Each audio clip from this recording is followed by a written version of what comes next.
Hello, beautiful people, and welcome to another edition of the Muneeb Show on a beautiful, casual Friday evening, September 5th, here in Northern Alberta, in the heart of oil country. Now, there's a lot of sports to get to. Beautiful night that we had of sports last night. The NFL, congratulations to the NFL.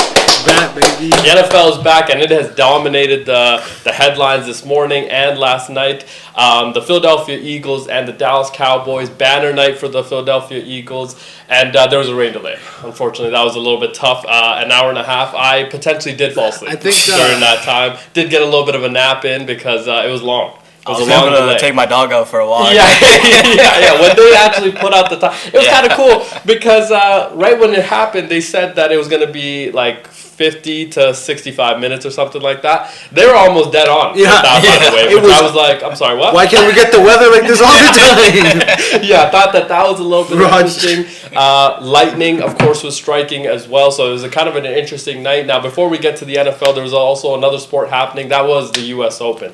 And the U.S. Open has been very electric. Now we're in the semifinals. The women's were playing yesterday on Thursday night at Arthur Ashe Stadium in New York City. And we first started with Sabalenka, which is the number 1 seed, against the number 4 seed, Jessica Pegula, who we talked about very early, I think, when we were getting into the U.S. Open. The American third set came up a little short against the number 1 seed. Yeah. Sabalenka, congratulations to her for making it to yet another final as in a major appearance. That's 3 out of 4, I think, this year, right? Right, that's 3 out of 4. She didn't make it in the French. She didn't make it in the Wimbledon. Oh, she did make it in the French. She lost in the finals, didn't she? Yeah, I want to say she lost to Maddie Keys in the finals of the French one, and then she lost in the semifinals in the Wimbledon. Did make it to in Australia as well, lost there as well. So tough streak that she's been on. Year. Still remains as a number 1 seed. Now she's going back, and she's trying to win back-to-back U.S. Opens championships, and that will be, the nightcap of last night in the women's division. Naomi Osaka, who big fans of Naomi Osaka. She went up against Amanda Anisimova. I think I'm saying that right. She's the number 8 seed, and Naomi first 2 sets looked very good. First set tiebreak wins. Second set tiebreak loses. Third set she was on a different court, it felt like. Wasn't in the same kind of bracket. Did feel like her game, morale, and everything did fall off a little bit. It was a little bit tough to kind of watch, but because the rain delay in the NFL happened, we were able to watch a little bit of the U.S. Open. So shout out to that for happening. Now, Sabalenka, number 1 seed, she will play Anisimova, the number 8 seed, in the Wimbledon final. Now, Anisimova, the U.S. Open, sorry. Anisimova was in the Wimbledon final, if you remember. Yeah. She lost 6-0, 6-0. Yeah. That's tough. She's a U.S. Yes. And she looked like a completely different player yesterday at a point. I'm telling you, power hitting was on display from her. And also serves. Dude, she was serving over 114. Like that's. But you said you could beat these girls. I still stand by 3 weeks. 3 weeks, I think, because I think if you extend the game, you can. These women are gettable. That's why it's a little bit tough. by you. It's a little bit tough. Wasn't it a week? I think 3 weeks. Yeah, it was a week. I think 3 weeks. I think now that I watch the U.S. Open and like watching a lot of these very talented women play. 3 weeks is the timeline that I think I would give myself. Just simply because I think that there's a bit of just yapping. It's tough to follow these women because it feels like the drop off of play is just exorbitantly different, And the other thing that I would say, and Harsha, I would like to get your thoughts on this. I've watched tennis in the past, didn't for a bit there, and then now have gone back into it. There's too much of this looking at your coaches for advice. My problem with that is that it's taken away from player instincts. And it felt like more than anything, this tournament has highlighted how, the relationship has to be good, but it's like, dude, the coaches shouldn't be there. They should be in the back. That's all. There should be designated timeouts and stuff that you can go have a chat. But I felt like every mistake, mishap, or frustration, you're trying to get answers from your coach every ball, it felt like. And that to me is like, dude, what about the player having some instincts, problem solving while you're going. Like, you can't always listen to everything the coach is saying either. Like, you have to figure this out on your own. I feel like it's kind of taken, like, tennis has taken that weird step where before you couldn't even look. You couldn't have that before, man. The coaches weren't even allowed to have an imprint on the game, and now it's like way too much of an imprint. Harsha, did you also feel that it was? Yeah, I think they introduced it last year, if I'm not wrong, at the Australian Open, where like people, players can get input from their coaches in the games, but I don't think it's good for the sport. I don't think it's good for the sport either. Now, it was good for Amanda yesterday, and she's able to make it. Now, today in the U.S. Open, the Joker, our GOAT, was playing in his semifinals against, of course, Carlos Alcaraz. The world number one. Yeah, world number 2 right now. World number 1. Which was an interesting situation because, the Joker has made it to the semifinals in all 4 majors this year. There has been a lot of talk about retirement with him, but I mean, when he's playing this well, it's tough to say that. And the only people that he's lost to is the world number 1 and the world number 2. That, I mean, it's a little bit tough to say that he shouldn't continue because he's beat everybody else. So if you can get a little bit lucky and potentially not play one of those 2 until the finals, I mean, you have a realistic chance. Now, Carlos beats the Joker in 3 straight sets. So it's a little bit tough to kind of get over that now. One went to tiebreak. One did go. The first one did go to tiebreak. I think second. Second one went to tiebreak? Yeah. Okay, so... Yeah, but still. A little bit of fight. Yeah, a little bit. I mean, fight has to be there. But it just feels like... it would have been nice if the Joker could have won. Yes. Right? And then maybe retired off after a win. After a win. But that's my thing, is that there's a lot of talk about retirement, but it's like all 4 majors this year, he's gone to at least the semis. Which that means that he gets beat by everybody 1 or else. 2. Yeah, and he's only being beat by 1 or 2 guys. And the other thing is that him... And literally everybody else in men's singles tennis is thinking the exact same thing. Yeah. It's like, we came into an era where this fucking Italian guy over there and this fucking Spanish guy over there, very tough to beat. Yeah, it's very tough to beat. So it's a little, and it doesn't matter what surface. Yeah, right. We've seen it on hardcourt. We've seen it on looking. clay. Sinner on hardcourt only lost twice. Ever. 30. He's like 32-2. And he's 24. And it's not that he's only lost twice. It's that he's dominated a lot of these wins against very highly ranked individuals. And it's like, these guys are also making millions of dollars. But I am... just that far behind. That being said, good cream, of course, on Yannick Sinner. Good cream that he's using, of course. Now, we hope that he's not using it tonight because he's playing against our guy, the Canadian, Felix. Let's go, Felix. Come on. And, FAA. Yeah, FAA, man. I'm going to tell you right now, man. Our hopes and dreams live with 4-1 right now. I think if he can, 4-1 is a little bit tough to get out of. We talked about if you want to get Sinner, have to get first set. To get first set and quick points. Yeah, and can't be in long rallies. No. The stamina that guy has on his rallies, the longer, the more precise. It's insane. And it's crazy. He is the Italian painter. I mean, he will get you in every which way. And backhand sound, but tennis players be making the sound. Yeah, they be doing things like that. Now, let's move away from a little bit of tennis talk. We'll pivot back to that once the game is over. There were some other people that were making some absurd situations last night, and that was Jalen Carter. And that was a interesting situation there because he huck-tooed all over Dak Prescott. Now, we would want to dive fully into what we saw yesterday. Let's meet the team today. The gambling table is here at PBet and at Nelly G. P, we'll start with you. So yesterday, opening day in the NFL. Great day. Unbelievable atmosphere, of course. The Philadelphia fans, rivalry game, week 1 divisional game. Me, Nelly G, we took the over. Oh, sorry, no, we took the points. The spread, right? The spread, right. Thought it was going to be a close game. Yeah, and it was. Knew it was going to be a close game. We, I think, also took Dallas straight up. Oh. Definitely thought that the Cowboys were going to come in with... they've heard everybody in that locker room, I think, for over the last week, has heard too much about their team being absolute shite without Micah Parsons. And I'm going to tell you something right now. If you're somebody in that locker room, you have probably heard it enough. Frank Clark, half sack. Kenny Clark. Kenny Clark. Yeah, Kenny Clark. I don't know. I thought he played a hell of a game. Yeah, he played great. But your initial thoughts on how Philadelphia looked, how Dallas looked, and just the NFL being back. Oh, NFL back being great. It's a great day to see it. NFL's on right now. As we they gave it to us back to back. I love it, Raj. But yesterday, the run, you could see Mika not being there. They didn't get a sack till the third quarter. Yeah. You know what I mean? Like, they lost a lot in Mika, but they still held their own.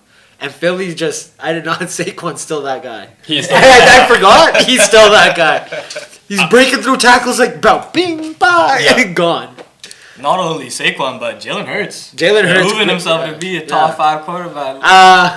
Yeah, no, I think absolutely. What he did yesterday was read the game. Yeah. Completely That is understood true. everything. Game manager. He managed Yeah, it but like beautifully. every decision he made, I thought Yeah, he it played was the perfect. quarterback position at a very high level last night. I agree. On He that played last great. play on the third He- down, you got that first down with the run, right? Oh yeah, that's when I little clicked juke, out. you know, I clicked out. Now, one of the things is He was that, getting hit late too. Yeah, he was. He was. But he's not Couple Patty. I was times. telling my bros, he's not Patty. Don't look for no flag. Now, one of the things that we talked about was going into this game is that if you're the Dallas Cowboys, your entire preparation for the last 2 weeks potentially and before that was on one guy on defense and one guy only, and that was Jalen Carter, because you knew he is the game wrecker. He's arguably one of the best defensive tackles in football. If you just watch the tape of last year, he potentially won them 3-4 games single-handedly. I mean, he is a very dynamic player. For him to get ejected before playing a single snap, absurd.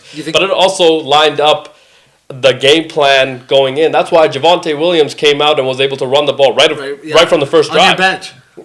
So that's what I mean, right? Because not many people thought that. I mean, even the sportsbooks didn't think that. The under was like 36 or something like that. Yeah. That was a line that he had of rushing yards. Hit that in the first drive. Yeah, and I thought, not having him kind of propelled that. But like, Nelly G, I want to get your thoughts on how the Cowboys itself kind of held up. I felt like with everything they've been going through, especially through the media these last couple of weeks, they actually played a pretty good game. Yeah. The defense did struggle throughout the game, but when they needed stops, they got them the stops when they needed it, especially in the fourth quarter. That is true. Yeah. After that rain delay, I thought it was going to be over and they fumbled the ball. But Yeah. it was weird. The fumble was tough. The fumble was tough, and plus, like, the stoppage of play right after the fumble kills all momentum, I feel like. And right before that fumble, I feel like Philly scores on that drive if they get to go. like Sanders went on a 49-yard rush before that fumble. He was talking shit. And Yeah. got his lights knocked out. Yeah, it just like that in that moment couldn't happen. Brian, congrats to Brian Schottenheimer as well, because I thought Brian Schotty, again, I've been a huge fan of Brian Schottenheimer. I think that he is the right successor that you needed in Dallas. Great play calls at the end. He not only had great play calls, also no mismanagement of the clock. Had all 3 timeouts. Remember end of half, right? When Dak got the ball back, I was telling people that I was watching with, 51 seconds, got to get 3 here. You got all 3 timeouts. I was saying that too. Have to score something. Got to get 3 here. Make it a 1-score game going into the half, and then you're in the game. Yeah. Because Philly gets a ball right after half. Yeah. And I thought Shoddy, the way he managed the game, very good. I also liked how he incorporated the run a bit more. And stuck with it. Year, yes. Besides, not just going away from it, knowing that you're down, you're trying to chase, right? Stuck with the run. Knew that he had to have You got to keep the defense honest, right? And kept it all. I mean, and the one thing I thought was very interesting from Philadelphia's perspective, everybody going into the game, you lost Darius Big Play Slay, who potential gold jacket guy. No right? Slay. Well, yeah, but potentially gold jacket guy. I think that he is going to be potentially in the Hall of Fame. You lose him. Opposite of Quinyon Mitchell, you get a Dory Jackson in there. Giants, obviously he was with them for a while. I think he was also with the Titans, if I'm not mistaken. Going into the game, didn't everybody say that they're going to target him? Dak Prescott, from opening snap, went to CD Lamb right after the guy opposite of Quinyon Mitchell, right? So it felt like... Even Quinyon was getting... and they were getting beat. They were getting fucking... Yeah, so didn't it feel like the game plan I thought the Dallas had very good as well? They kind of executed... CD had 7 for right 109, away. 2 big drops, but... He had a couple of more than 2 drops. No, He had I'm saying like 4 drops. 4 drops in the second half, 3 in the second half, 1 in the first half. But Yeah. those 2 is all that really matters. The first one of the 2, That's game Yeah. sealing. Like before the 4th and 3. Even if you catch it go down, yeah, the one where you had and it was in it, just Yeah. close them bitches, man. Yeah. Yeah, a catch where you see him make. yeah. I don't want to talk about the drops this early, but I'm gonna tell you something right now. Drops as a wide receiver, they happen. Of course, they're not perfect. One wide receiver ones need to make that catch. They need to make those as you catches. said last night, $36 million players. So, He's gotta $36 make million that. It's wide hitting you in the receivers. hands. You gotta make You those gotta make catches, that. right? And I also felt like Dak Prescott played very good. on the money. Yes, I thought. But you're right, there's this one or two plays, and I don't know if many casual players or watchers of fans picked up on this. There was one play, free rusher, I think, came at Dak. He was able to kind of avoid, right, and hit CD on maybe a 10-yard thing. That, No, to it's me, like told 20. me he's there. He's Yeah. ready. He had a Okay, couple this of is them. healthy. Yeah, he had the Right? one where you shook the guy off. The little... No, he was Yeah. fully There were on. like 2 guys He on. shook him, and he shook him Yeah. off and then ran for like 5. Yeah, but like just those abilities, because you remember last year, that was his biggest flaw, was that last 2 years, I would say, actually, but last year, before the injury, it was that Dak's mobility in the pocket has consistently gotten worse. It was that he wasn't able to avoid those free rushers coming off, and it just looked like yesterday, right when I saw that, I was like, okay, Dak, this is it. Yeah. Right, this is the time. Prove everyone wrong. And hopefully that they kind of figure out what their team is going forward. George Pickens also made some big plays, Oh yeah. didn't he? Yeah, he did. Flags. Yeah. The one in the end zone, I think it was in the first half. That should have been a flag too. I can't remember that Yeah. one. Yeah. Yeah, but I'm happy they didn't call that one because The I thought second the one that was here, the one that was called, That was huge. it was huge. It was also potentially a situation where, it could go either way. Yeah, if he's looking back at the ball. Yeah, But it the could go second either one, way. I don't remember if he's looking back at the ball. Yeah. As long as you're looking at the ball, everything's good. Yeah, everything I is remember good. that holding call he had. Yeah, Was it holding or? No, that was pass It's interference. pass interference, When he yeah. gripped him up. yeah. I thought it was a rushing play. I don't think Pickens got a flag. I think it was Pickens who committed the infraction there. I want to say. Oh, okay, maybe. I don't remember that. But it Honestly, was. if you see a receiver getting a holding call on a running play, It's all good. Yeah. It's all good. Keep doing you. Yeah. Now, the Philadelphia defense, and I said, I think if there's one reason why they don't go back to back, it's because they lost a lot. They lost a lot on that defensive side. Now, I know Jihad Campbell Had a out of great Alabama. Wow. And I remember on draft night, we were like, this guy fell to. This guy. Like the second last pick, I think. Yeah, this guy fell to the fucking Philadelphia Eagles. How did this happen? And he had some really big impact plays. And I was like, oh, of course, they're gonna seamlessly incorporate this individual. But defensive backs, I don't know, man. I mean, Ja'Cory Bennett stepped in and had some big plays after Dory Jackson got benched for few big plays allowed for CeeDee Lamb. He got completely spun around on a couple of those, which is kind of funny. But I think they do address it maybe towards. I think so too. It'd be funny if they bring back big Darius Slay midway through the year. I mean, again, for them to release him, I thought was an interesting decision. Did they comment on why they released him? Or? No, Okay. that's what I mean. It's just I thought he was one of the leaders of the team. It just felt like that. He kind of. And then the other thing is that they won the Super Bowl because their rookie defenders on the they played well. They exceeded a lot of the expectations. But now there's a year of film on you. Yeah. So now People are getting beat like no tomorrow. But it's also a CD and Pickens. yeah, It's like Fair. great two receivers. great two receivers. Yeah, Like, there was there's a lot of one-on-one. I don't know why. He kept setting him up. who Nick Sirianni. yeah. I don't know. No, but so historically, Vic Fangio's defense does play shell plus man. So they'll play cover man a lot. Okay. Right. Now, historically, Dan Quinn, Mike McCarthy, and Zimmer's defense with the Cowboys very much man coverage defense. Yesterday, a lot of shell, Yeah. a lot of...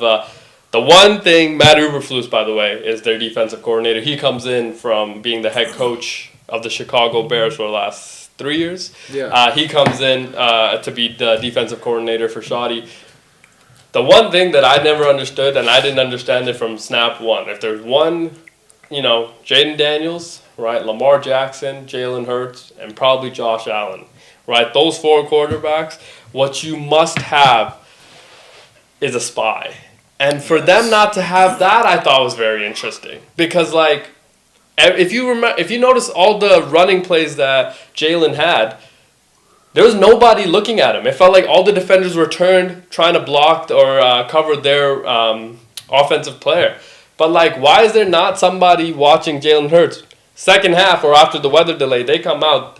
There's a spy every time. You remember that? There's a spy every time. The spy made a big play. And they made big plays. And I'm just like, am I seeing this differently? I thought Doesn't make sense. why are we not doing this from the start? This is, again, This is somebody from in the box is calling in. Like, put a spy out there, No, but, like, Eberflus is on the field. Gotta be, like, he's gotta looking- see it all. Yeah, exactly. You That gotta is true. see what But it's you're- hard from that view, I feel like. Do you think maybe because of all the weapons that the Eagles do have, That some is- weren't even Yeah, because used? their receivers weren't. So not the playing receivers good. didn't play well because they played shell. If you're gonna play a shell defense, that means that you're gonna keep everything in front of you. Yeah. They had one big play to Jahan Dotson. Yeah. Yes. That was the one time they got beat, right? 51 Which I think. Yeah. I'm gonna just say, Huge. Jalen Hurts on Dog. the money, Dog. on the Dog. money, Maybe bro. top 5. And that was Yeah, from their yeah. own like 30. I swear that was more than 51 yards. I swear. It felt like that. Yeah. That shit was in the air for a while. Yeah. In stride, it went In stride, yeah. That's the thing. Like Juwan didn't have to do anything special. nothing. It was just like boom. Yeah, and like hitting a moving guy that fast from that far. Yeah, no, it was. But that was the one time I think all game they got beat over the top, right? Throughout that whole that whole entire game, they played 4 high shell, right? And they were gonna play man underneath. Now, what that does happen is that it does allow them to run the ball. Now remember, Saquon Barkley, his burst's still there. And he's pushing people around. Lane Just Johnson's one. just getting ragdolled. Yeah. There was that one that it was just No, he's stiff pushing on. his own defender. Oh yeah. Cam Jurgens one was hilarious. Yeah. Lead me. Yeah, punches him in the back. You could catch on the ball too. He made some nice No, the one-handed- one he dropped one, and then the one, yeah, he's going Yeah. one-handed. Now he was voted the number 1 player by his peers in the NFL Top 100. He was this year's number 1 player. So, again, expectations are this. Now, what was his over and under? We was had the this? under on it. We had the under. It was like 98 and a half or like something like that. 93 or something in maybe. the How many 90s. did he hit? I want to say like 70 he had. I don't think he had his over. Yeah, I don't Under think he hit. hit his over. We didn't think he was gonna hit his over because I thought. Nelly, you hit a bet last night, I right? did hit a bet last night. Okay. I had a Bet. little 3-legger. Yeah. I could read it off for you Yeah, guys yeah, if you guys we need it. interested. Yeah. It was a 50% boost as well, so that came in clutch. Ooh. Let's see. I had CeeDee Lamb to have 70 yards receiving. He did. Easy. Jalen Hurts touch push to score a touchdown. He did. And then the Dallas Cowboys to hit 1 field goal. That seems like a pretty gimme. Plus 320. There you go. 40, Seems like pretty 40 gimme. to 172. Not bad. Now, I thought people. I mean, I want to say a lot of the money was on the Philadelphia Eagles yesterday to cover. I saw a lot of money on the spread, on Cowboy spread. Okay, Plus because eight. I thought that was good I saw value. this guy Yeah. put $500K on it. Yeah, I thought that was great value. Great value. That's I a think lot it was of plus points. 8.5. Or It was something. open at +8, and then it Yeah. dropped to +7.5, and then +7 at game time. Yeah, I thought And that then was at great value. halftime, it was at plus 5.5, which also hit. Damn, Vegas. Yeah, But I feel like a lot of people probably took the Eagles.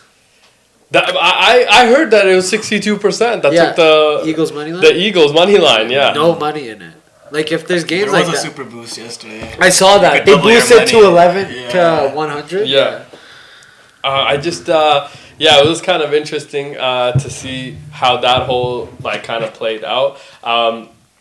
Do we think the Dallas Cowboys are gonna go to the playoffs? Because I'm gonna tell you right now, if they play like this, they have a legit chance. I think they are. Right. If they keep playing like they're playing the fucking Super Bowl winner, and they blocked by 4. So, and one thing that we kind of discussed, and I've said, for a long time now, the one thing that you can take away from week 1, right, or should kind of know going in, is that tackling is never good early.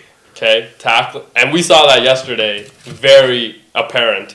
Tackling wasn't there. Scheme and everything, like execution, that you can kind of get, right? Yeah. But you'll never get 100% good tackling early in the early part of the year. And it just felt like, I mean, Trayvon Diggs, free rusher. You got to make that sack. Yeah. You got to make Every that sack. 7 days out of the week. Right? And Jalen Hurts probably avoided like 6, 7 of those. And it felt like... They didn't get their first sack till late in the third. Yeah, but even that one was like... No, they both got there. Like Yeah, three no, guys got there. they both did get there. Yeah. But one thing that we haven't even talked about yet, Landon Dickerson being hurt, Crazy. Yeah. now that is going to be a big loss. Because you remember that pressure started to come from the left side very quickly. Very quickly. Yeah. And if there was this one, Jordan Davis, he moved to the left side. Landon Dickerson just left the game. And I was telling my dad, I'm like, just watch what he's about to do to this new guy that just stepped in. And he took this guy and like placed him in Jalen Hurts' lap, like within the first like second. Yeah, it was crazy. like, dude, that's how big of a difference. The guy that when he got hurt, he's probably like, oh my god. Yeah. But, like they still held up. Yeah, no, but and then don't forget Mekhi Becton, who's playing right now for the Chargers, right? He also became, the inside guard to beside Lane Johnson on the other side. They were starting to get pressure from that side as well. So it was like, if you go up against a daunted pass rush, like, I don't know. The Saints?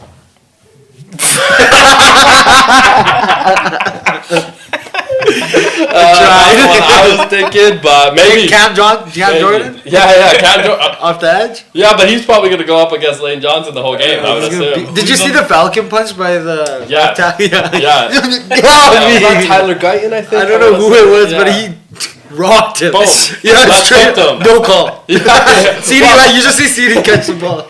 He just left hooked that guy. Now, He's like, I'm done with you. yeah. Three players on their offensive line, all three named Tyler, all three first-round picks for Dallas Cowboys. So they have tried to recover from, Zach Martin, Hall of Famer, Jason Peters, Hall of Famer. So they have tried to recover from losing 3-4 Hall of Fame offensive linemen in the... One of them wasn't that bad. That Tyler Booker. Yeah, no, he was very good. He's a rookie as well. Right? Yeah, he's For a his rookie. first game, he looked pretty good. They got him first round, so he was very good as well. So, it will be kind of interesting to see now what the Dallas Cowboys are going to be moving forward. Are they going to run the ball the entire time?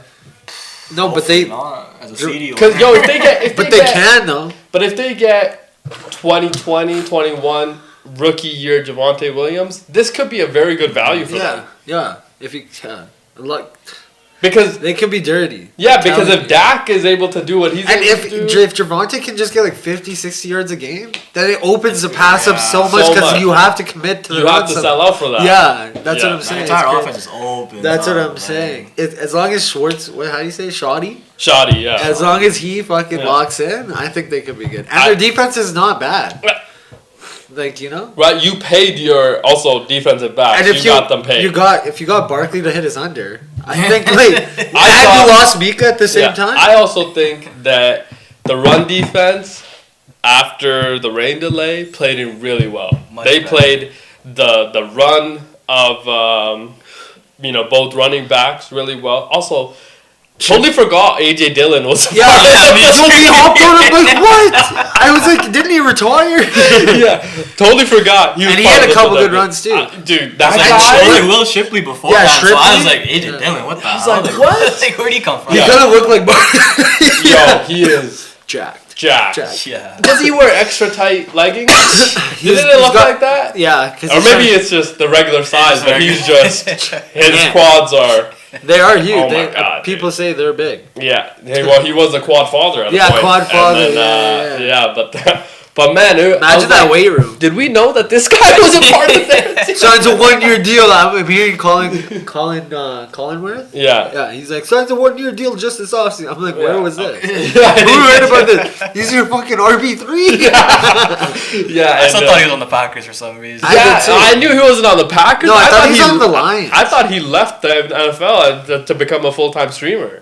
Did- What? oh, Remember, he He so broke his leg, right? So he was doing streaming and making making a lot. He was making more money streaming, opening Pokemon cards and things like that. I want to say he was making more money doing that than he was with the Packers. So I thought there was rumors that he might do that full time. That's why I didn't hear from him for a while. I would see him occasionally on a stream. Love of the game. And dude, I was like, this seems unfair. Yeah. This seems so unfair to have Saquon Barkley just take a back seat and have this fucking guy come in and, kind of pick up where they left off. Now you have that guy pushing right into Jalen Hurts' butt cheeks to get him over. This seems so unfair. I know. Oh, I'm taking that in. Do you know what I mean? Doesn't that seem unfair? You could do Hurts' job too. Yes. Bro, why haven't they done that? When you get 2nd and 3, you have a free play. Easy.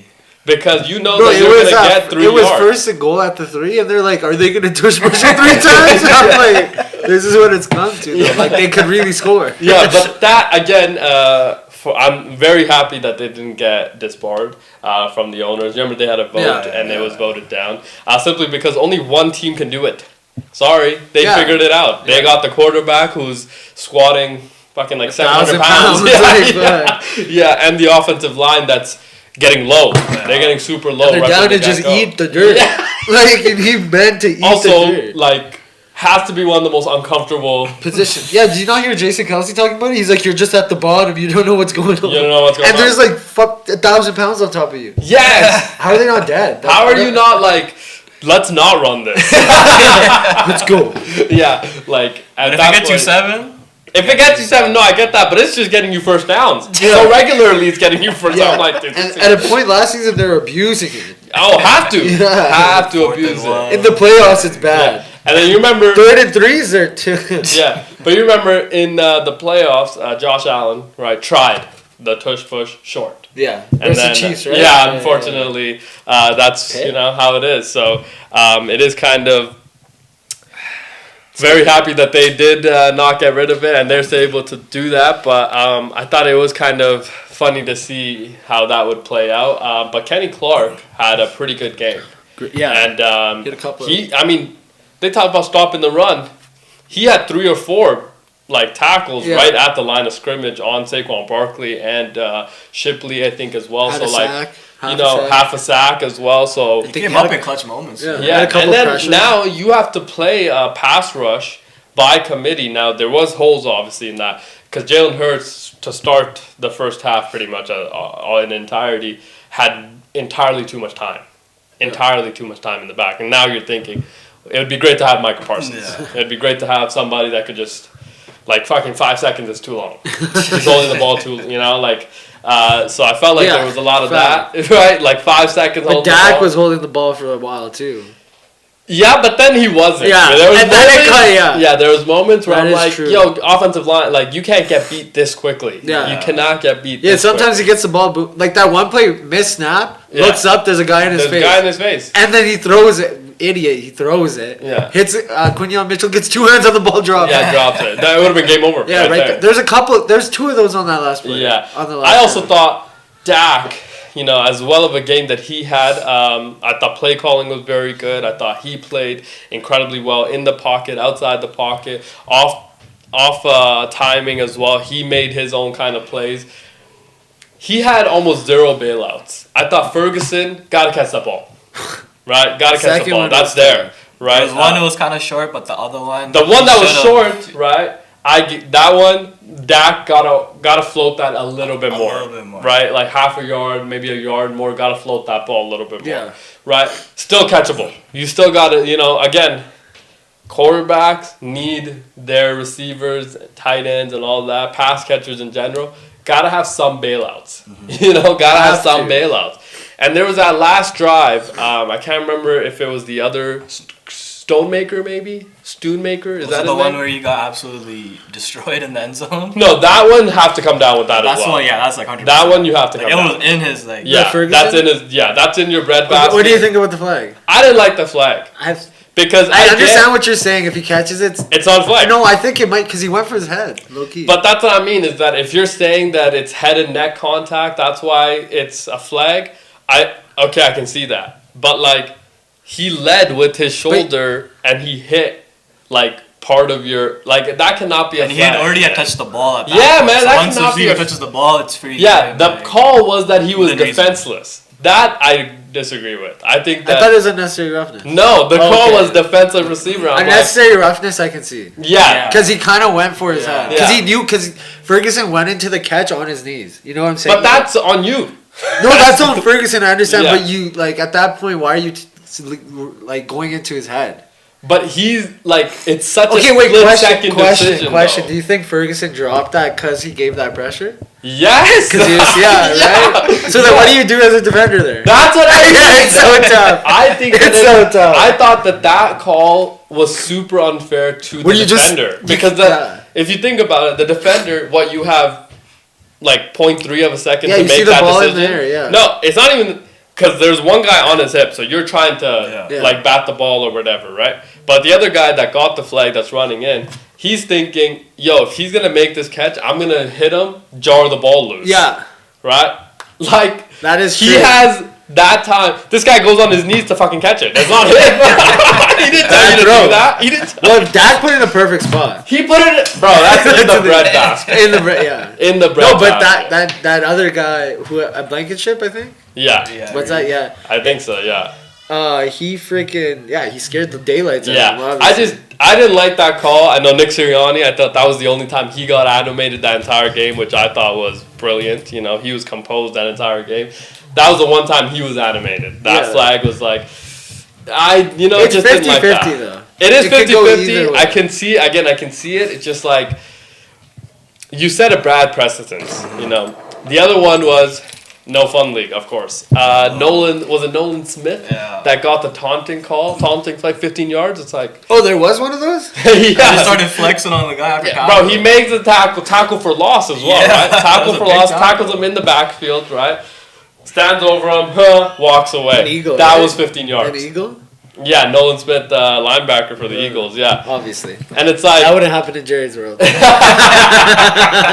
but 15 yards? Yeah, it's crazy. 15 yards. I could tell players are conscious about that because I think it was George. He caught a toe tap on the sideline on Yeah. on a thing, and he turned around, but he just looked straight Yeah. because the TV was right in front of him. Yeah.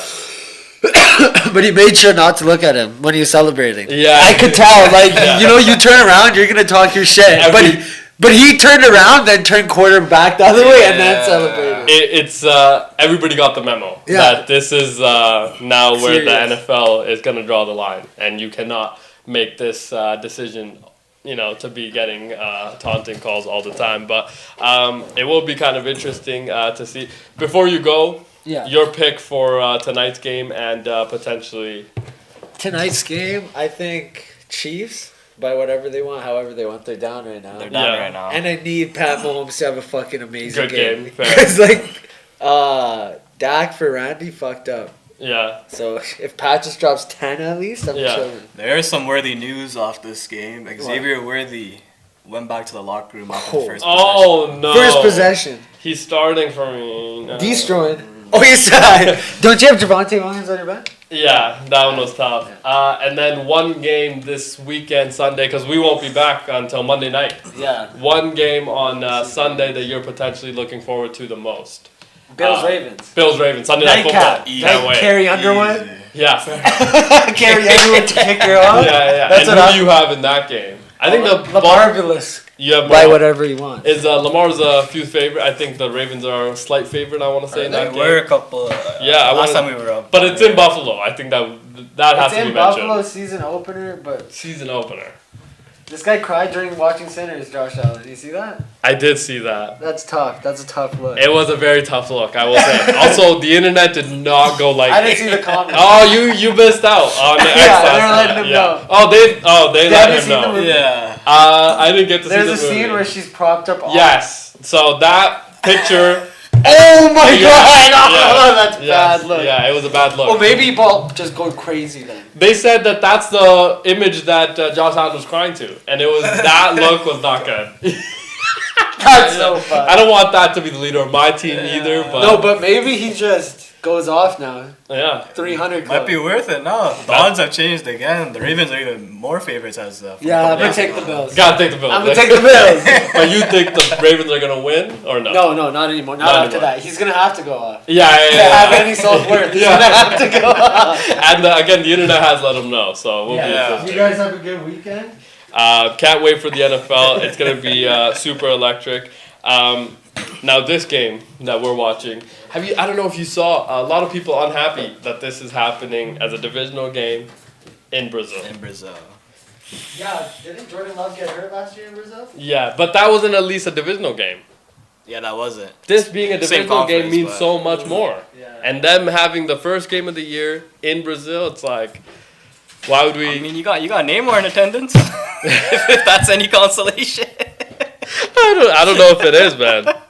I don't know if it is, but I just. But no, thought this that game was- should have been at Arrowhead. Like, I feel bad for their fans. I feel bad for football fans in general because, like, does Brazil really?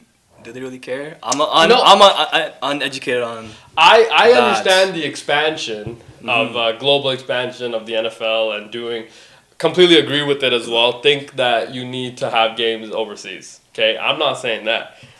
I just think that the schedule and having week 1 be 2 divisional teams, I don't love that part of it. I think that if you're gonna make the Chiefs go over there and play, make them play, somebody else. Make them play somebody else in the AFC. Make them play the Jets. Maybe the Jags. Yeah, make them play the Dolphins. Yeah. You know what I mean? But like having them play the Chargers, I mean that is a tough look. Looking at the week 1 schedule, they should have just taken the Panthers versus the Jaguars. That, something like that. It is the NFL right now. I will say, I assume Brazil and a lot of those are, they are paying a lot to have this game there. Fair. So Fair. it is one of those. From 2 days ago, Abi was saying that the venue that they're playing at is apparently supposed to be like one of the most intense atmospheres in the world or something like that. But every footy fan thinks that. Fair. It's like you've never stepped into Arrowhead Fair. or Lumen Field in Seattle. You've never stepped into Ohio State football game, the Big House in Michigan, Texas, right? Penn State whiteout. Seahawks, or the 12th man. Yeah, Is that's that what I mean. right? Like, you have never stepped into an atmosphere like college football. I think 110,000 people in like anywhere in the South, right? Like a Georgia Bulldog game, like. They're rowdy. Yeah, you couldn't again. Like, super. But Yeah. the other thing is that it's student rowdy. Mm-hmm. You know what I mean? It's a whole nother situation there. It's student rowdy, so it's like they have zero to lose. Also, is Omarion Hampton playing? He is. I haven't really been watching like that. I have it up here. I haven't seen him. I wonder if because he needs to do well today. Honestly. I mean, they look pretty good right now. They're in the red zone again. Yeah, but they got a flag. Tough. The Chargers I think are gonna be having a good year, but Even with the loss of Slater, they're still looking pretty good. Right? yeah, Good start. and I think that screams more to Kansas City's offense. How well are you gonna cope without potentially now Xavier Worthy, yeah. Rashi Rice 6 weeks, and now just having Hollywood and Travis. Yeah, you got Juju Smith-Jr. Do you still have Juju? He made a catch actually so far. Okay, I mean if you got Juju, you got a chance. Yeah. You got Juju, you got a chance, man. So yeah. you're not a believer in Juju? Maybe like 5 years ago, whenever the fuck he was on. Yeah, but I think Steelers, that one Juju year. is clutch, man, and him and he plays well with Andy Reid, to be honest with Fair. you. So I think Fair. that's why I have a. Who is this guy? Was that Justin Herbert right there? I missed. I was trying to look at the Chiefs depth chart Jeez, here. dude, See who else Justin they Herbert, have. man, what a run he just had of 24 yards in the red zone. Absurd. Oh, I'm behind you. I'm looking at it right now. Oh, but A sorry. flag. There's a flag. Sorry. I see Yeah, the flag yeah, yeah. there. Tough. He ran for a first down too. Yeah. Tough, man. That is a tough look, though. But Some interesting news out of New England. Probably good news for your Raiders, but Christian Gonzalez Gonzo, yeah. is out, and then Will Campbell, offensive tackle, questionable. That's questionable. He 4th overall pick, I want to say, Will Campbell. It's a big loss for them. Big loss. Especially for my league winner. I think Gonzo, big loss. Oh, without a doubt. That guy. Without a doubt. Yeah, he controls the middle of the field very well. Like, so he's by far their best defensive player. Yeah, I think it's easy to say. It's not close. Yeah, it's crazy because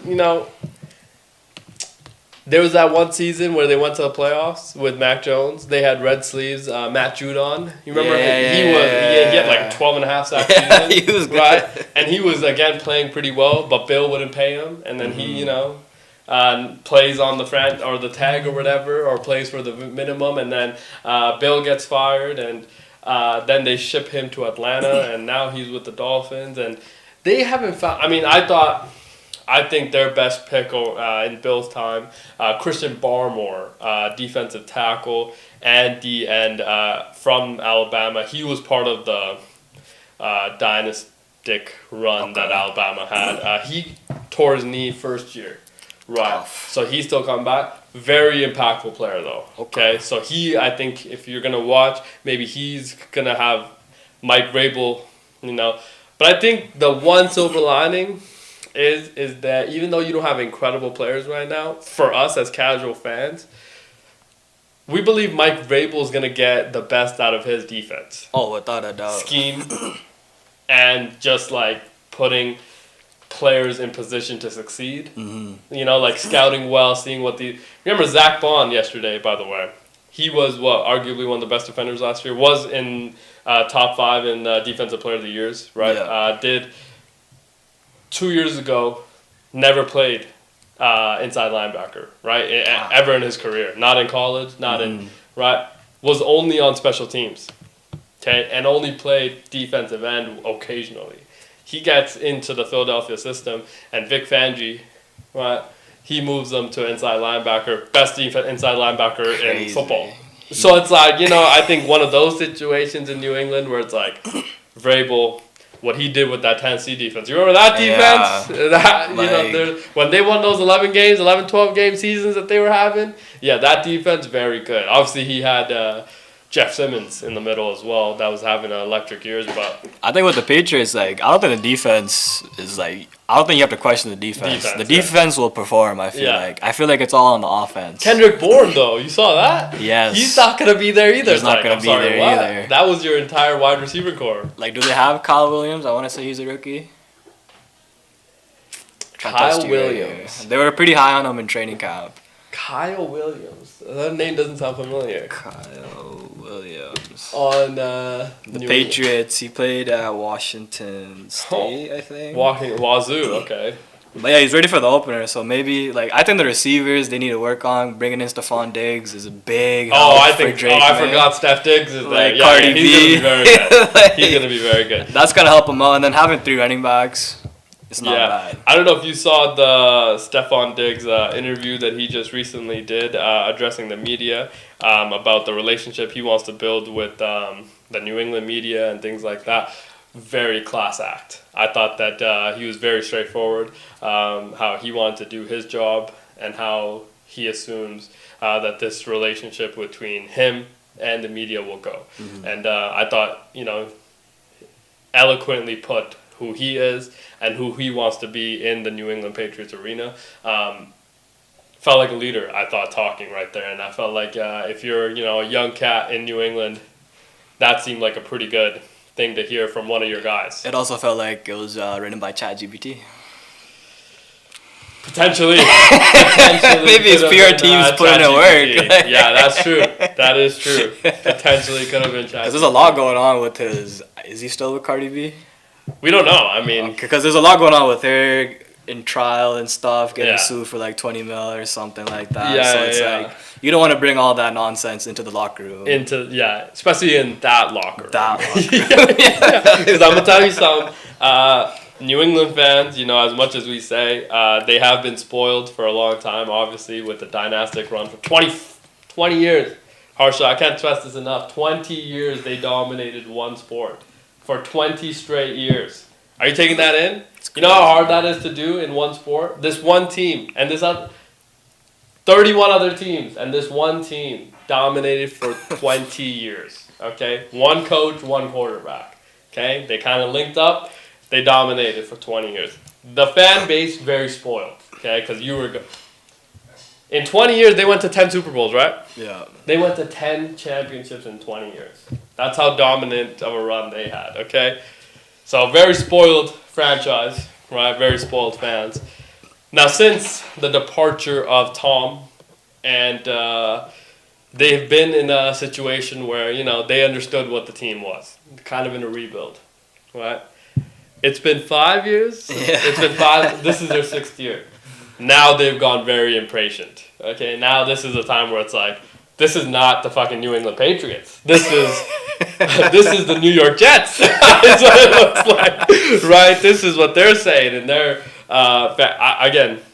I'm around a lot of New England Patriots fans, so I do hear a lot of they're very unhappy with how everything has transpired. Very high on Mike Vrabel though. They're like, I think he understands the city, the mentality, what it takes to win, and what your team needs to look like for it to win. Now, we haven't seen him yet, so we have no idea what this next iteration of the New England Patriots is going to look like. But very high on them because I think that they've drafted the quarterback. Franchise QB, I'm high on them. Yeah, same. And I think if you get a quarterback, you're back. Yes. You get a quarterback, you are back. The rest you can fill out a little easier. It's manageable. It's manageable. But if you get one player, 53 people on this roster, right? Yeah. You get that one player, that one guy that plays that one position. You find him, you're back. Yeah. You're back into relevancy, right? And then you got Gonzalez, number one cornerback. I like their building blocks. I like their building blocks too. But they're doing it right, but we'll see. If they can just figure out that position, we assume the coaching, everything is going to be all good, and they're going to be back to not only dominating that division, but potentially being contenders in the AFC, which loaded AFC.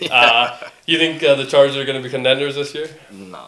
No? I mean, I think both of us said we had the under on their projected wins, which was at 10.5. Yeah, but I bias also can't take them serious because I do think that the hype around Justin Herbert has never been warranted. I think he has faltered so many times in clutch moments and in moments where he needs to be great. He has been less than good. And I think that when you talk about clutch and things like that, he's had 2-3 clutch throws his entire career, none of which has led to wins. Okay, so that's a whole nother situation that we haven't talked about. And the other thing is that you've had really good players. You've had really good teams. They've built around you. When is it gonna be about you?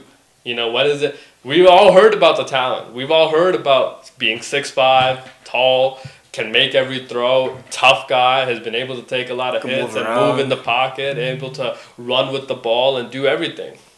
When is it gonna be time for him to get some onus? I've heard a lot about Tua, right?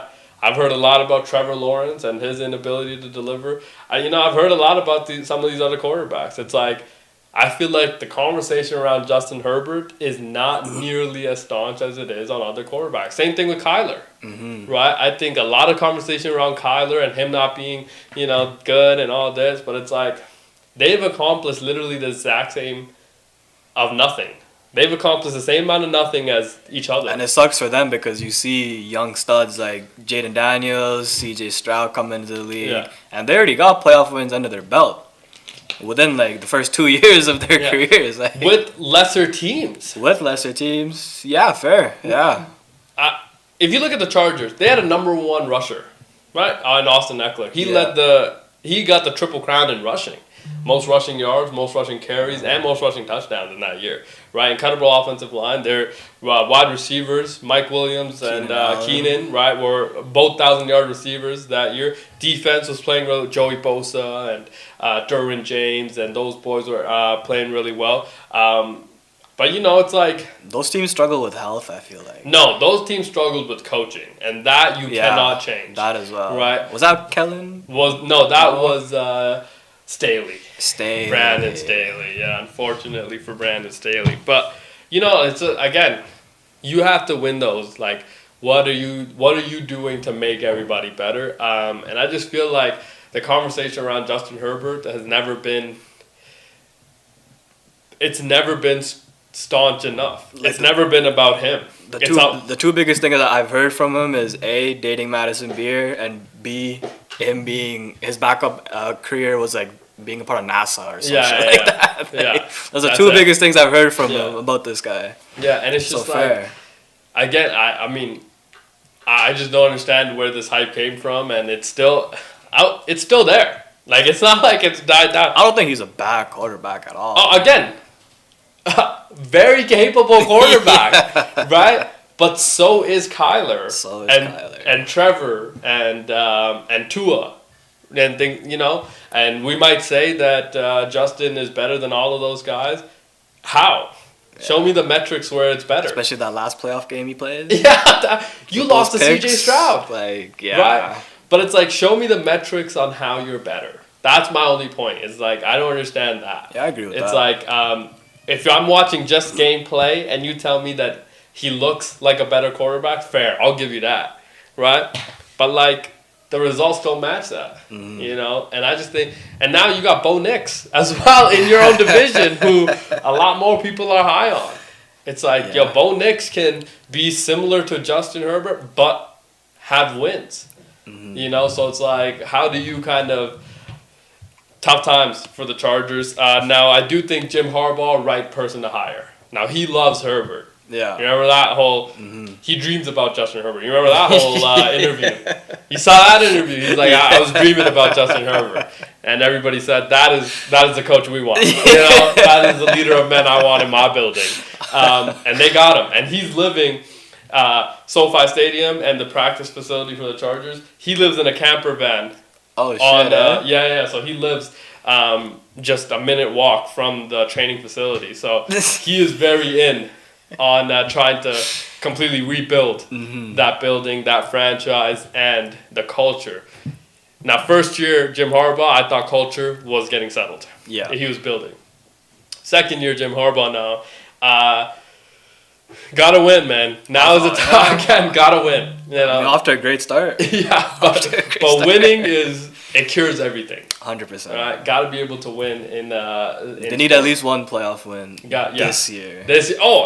At least one. At least. Because if you do not get at least one, the conversation needs to change. It starts to get a little hotter. It gets hot, man. Also, $55 million quarterback. This is not somebody that didn't get paid. This is not somebody that's, Kyler's only getting 42, 43, right? $55 million quarterback. You're getting paid the same as Joe Burrow. Yeah. So you better start playing like Joe Burrow. Yeah, you got to start playing like a Joe Burrow. Out of all those guys, who do you think will have the best season this year? Out of him, Kyler, Trevor, and Tua? Yeah, because, again, similar boat. Conversation, right? Yeah. It's like, we've seen them play a lot. Need to see more. Need to see more. I like Kyler. I think Kyler, division as well. Also been a big fan of Kyler. I think Kyler has the it factor. Yeah. It's just like, for some reason, hasn't been able to completely put it together in Arizona. He's got the roster for low-key this year, I feel like.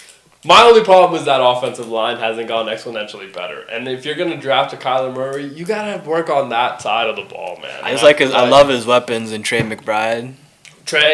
Marvin Harrison, Mike Wilson, right?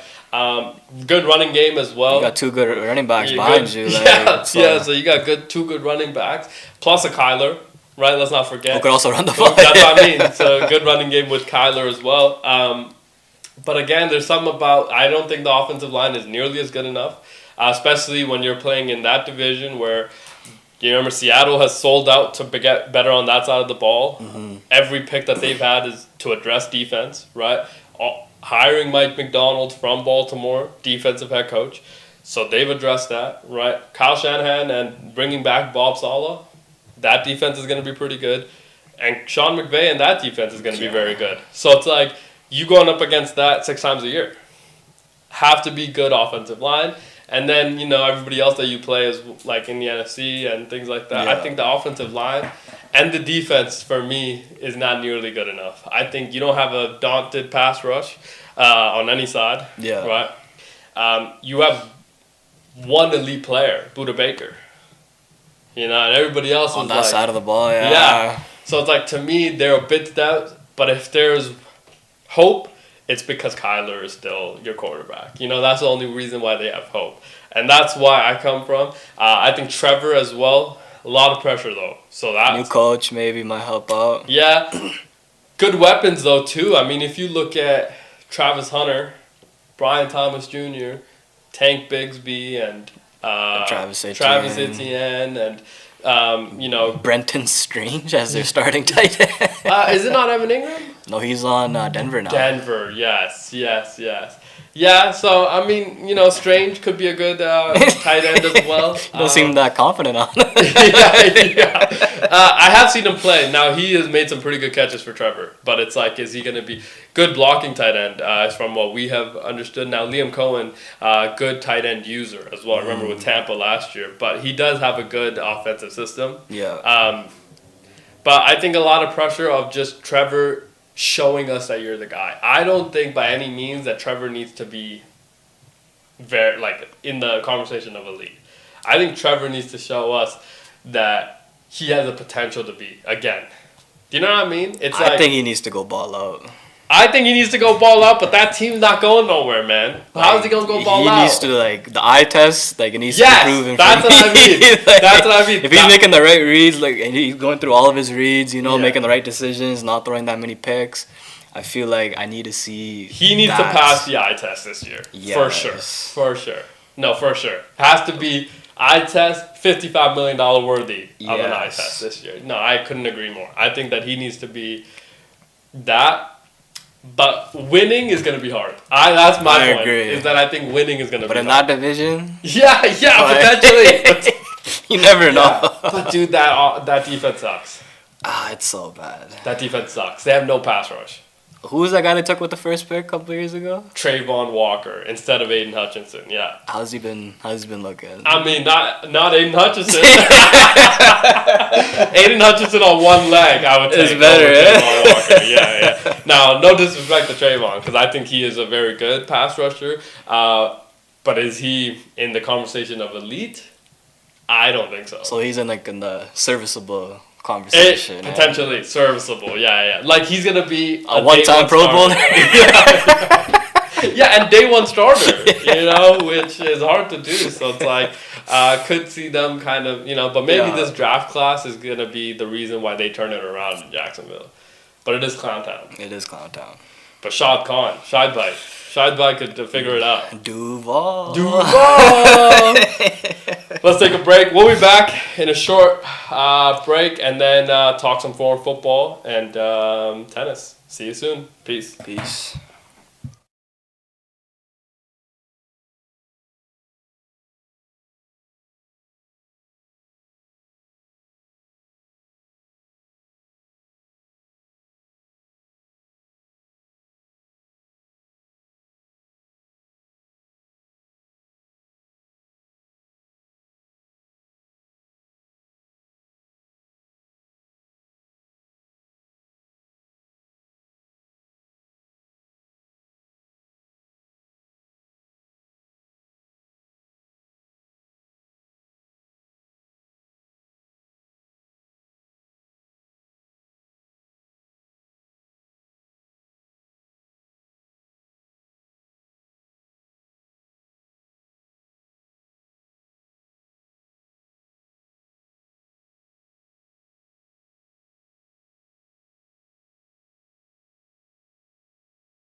welcome back to the second hour of our show. Incredible first hour. Talked a little tennis, talked a little football. Great. I mean, great football is officially back, baby. man. Let's go. Congratulations Let's to football, go. man. Love football. And off season was very long. 7 months. 7 fucking months. It's too long. It's too long of an off season. Now we're officially back. Thursday night football, Friday night football, Saturday college football all day.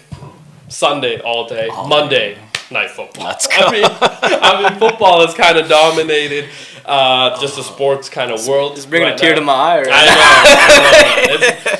I know. Dude, it's so many storylines, right? I think I was telling you, like, the biggest game that I think I'm looking forward to, for sure, I think is a Monday night game, Chicago and Minnesota. Simply because a lot of pressure on one quarterback and one player in general, in Caleb Williams. A lot of pressure. Now, by no means do I think that he can lose that game. I think that there's a lot of... Could you imagine? Yo, Harsha is crazy. Second-year quarterback. Okay? So he was just in college 2 years ago. 2 years ago. Right? So last year around this time, he was gearing up for the first ever time playing in the National Football League. Okay? He was the number 1 pick.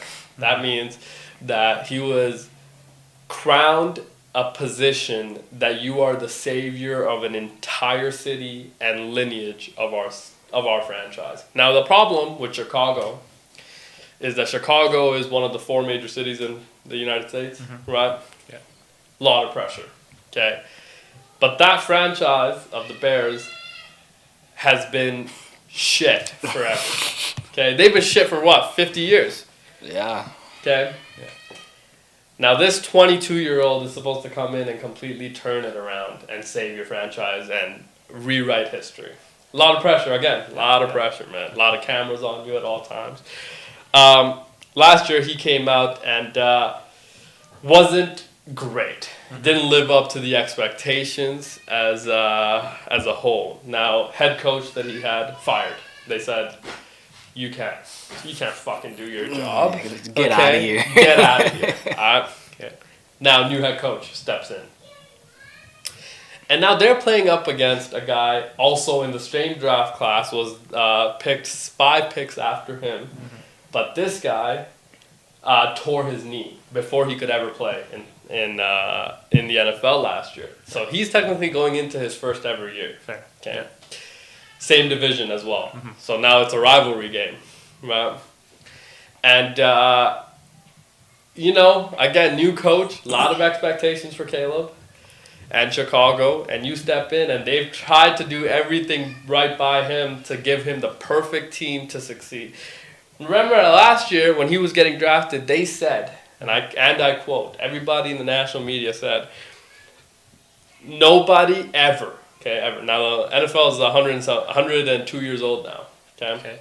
Nobody ever has been in a better position to be a starting quarterback as a rookie than Caleb Williams. Okay? Now, again, that was the pressure they were putting on this kid. Yeah. This fucking 22-year-old kid. To come in and completely save your franchise. Now, again, this year, new head coach. They've done more to help him succeed. Monday Night Football. Week 1 of your second year. You go up against a rookie, technically, same draft class. If you lose this game, could you imagine? Could you imagine if you lose this game and he outplays you? Yeah. Oh my God, I couldn't imagine. A divisional matchup too, right? Yes, that's what I mean. Divisional more pressure, game, so much pressure, and what it's gonna be about if they lose this game, right? And he doesn't play well, and the other guy, let's say, plays better than him. If JJ plays better than him and he doesn't play well and they lose this game, dude, Tuesday morning, including us, we will write off the Chicago Bears. We will say this is exactly what happens to the Chicago Bears every fucking year. Okay? But I could not, again, if I was in that building, I would love to just hear the conversations that are being had just because bro, I don't know if anybody has really had the expectations and the pressure that's been put on this kid. Right? There might be more pressure in year 2 on him. Way more. No, way more pressure. Way more pressure. Because now that he has everything, you're expected to go out there and win. and put up some good stats too. Yeah. Like. But do you think that anybody's ever been under this type of pressure? No, I don't, maybe Right? LeBron James, maybe. Oh no, LeBron different. Yeah, LeBron for sure. But LeBron also lived up to it right away. Yeah. Like and rookie then year. some, yeah. But rookie year, right from the get-go, he was Off the rip. this fucking guy. Yeah, this guy's gonna be fucking great. Exactly. But like Caleb, I don't know if I mean, remember Trevor had a lot of pressure, but then he got drafted to Clown Town, and that was it. Yeah, that was it. Right? Remember Kyler, a lot of pressure. He got drafted to Arizona. I was like, okay. Right? Baker Mayfield, a lot of pressure, but he got drafted into Cleveland. I was like, It's the Browns. Yeah, the Browns gonna be doing the Browns. Didn't too. pan out.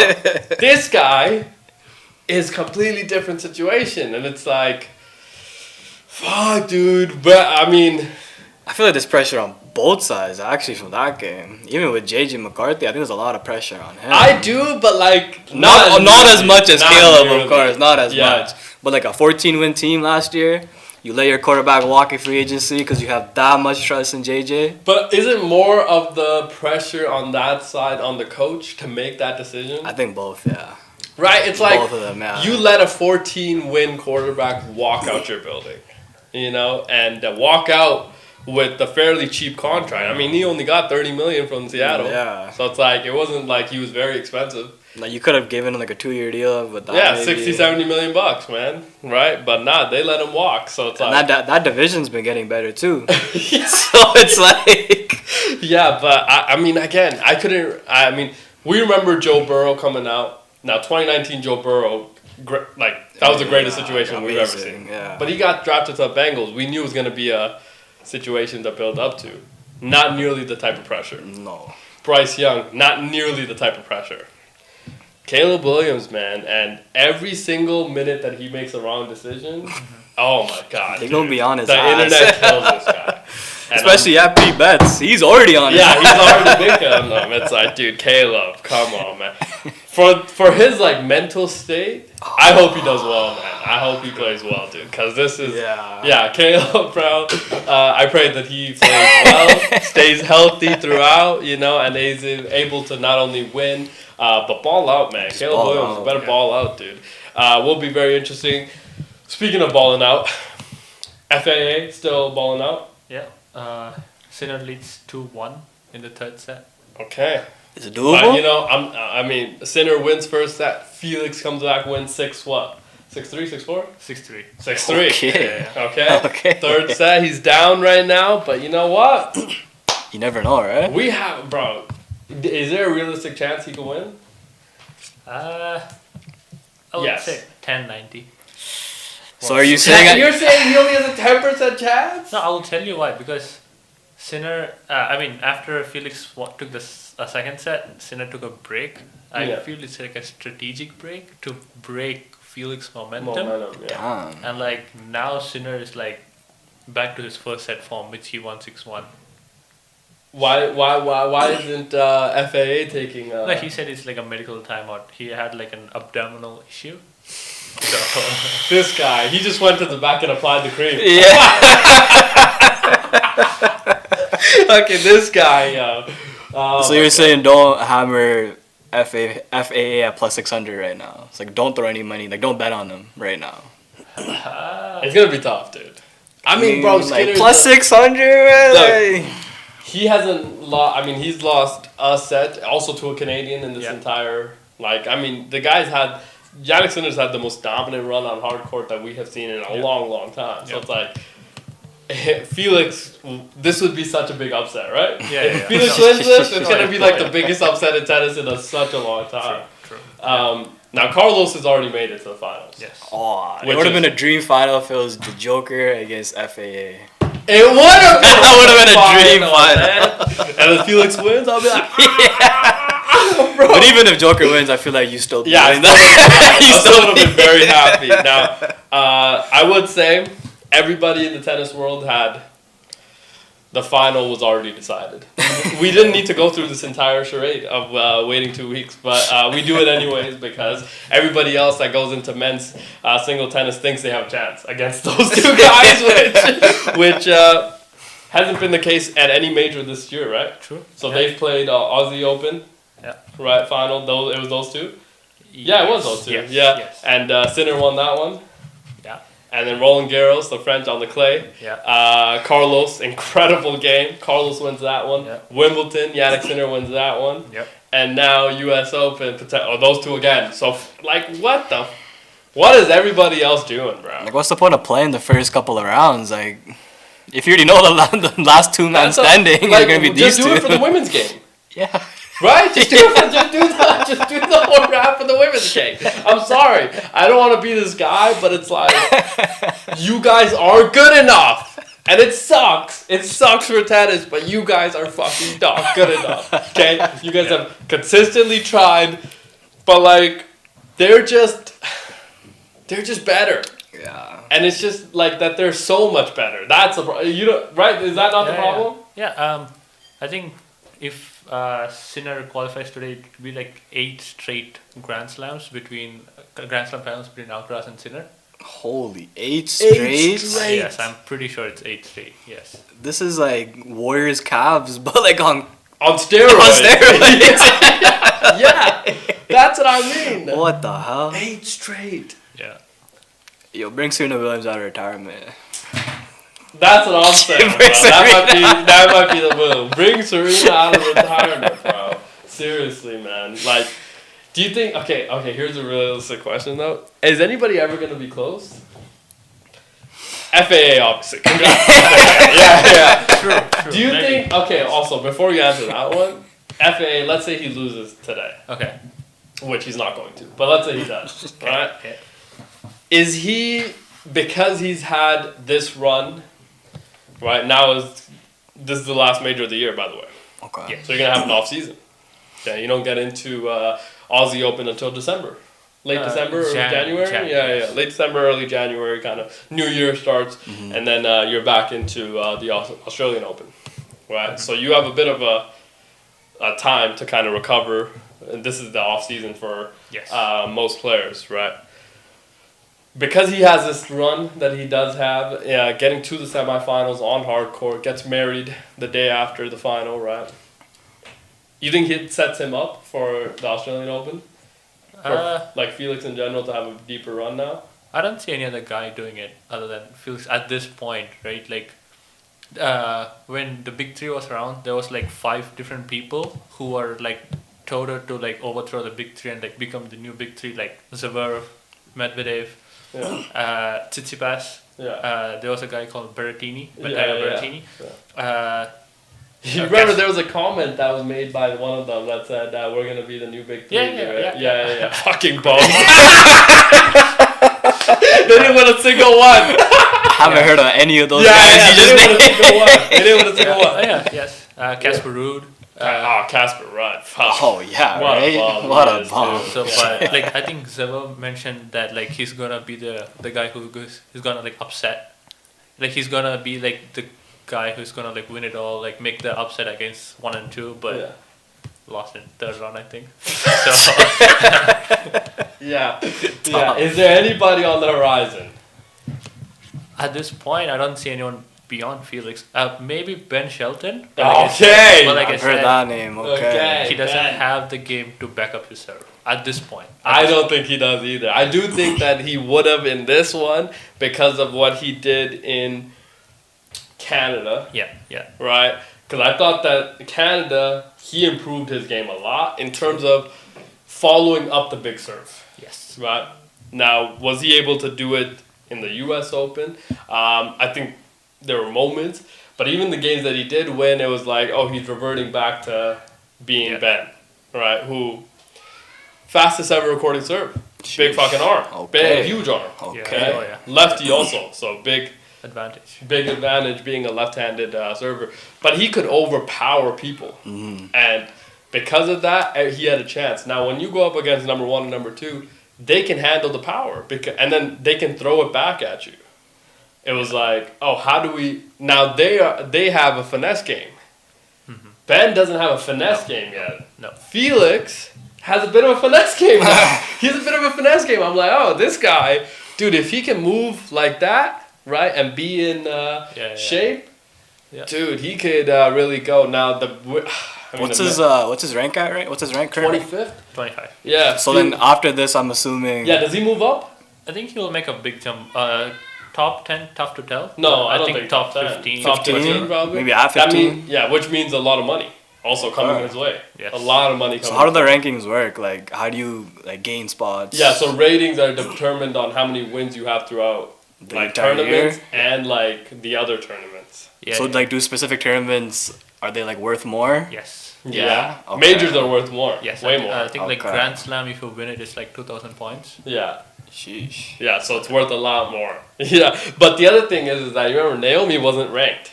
Okay, so all the other 3 Grand Slam majors this year, right? She went in as an unranked opponent. So her first like 2 matches were against highly ranked women. Yeah. So she wasn't making it past. Then she goes to Canada, gets to the finals, right? She gets a number. She got ranked, right? She comes in at the rank 24, 25, maybe 23 or something like that in the women's side, right? To the U.S. Open. Now she had a bit of a building block. That's why she was able to get to the semis, is because she didn't play top 10 fucking contenders early on. Yeah. So she was able to work her way up. Now, when she did run into a top 10 person, she beat Coco handedly. Potentially should have beat Amanda, I thought, yesterday as well. Had the upper hand a lot. Felt like, again, the mental let her down. Felt like you kind of let yourself get a little bit too escaped from the game. I thought Amanda, she was in her head, then she wasn't. And then when she wasn't, she was able to go. Yeah.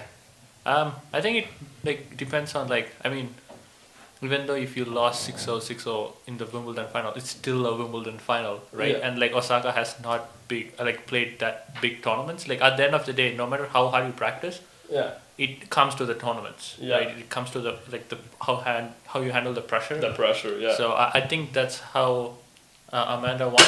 But like if she keeps it, Osaka might have a chance at the Australian Open. I think she is back in form though. Yes. I thought ball hitting. Now, Naomi, she used to be in tennis you have the hunters and the hunted. Okay, a lot of people like to play offense or defense, right?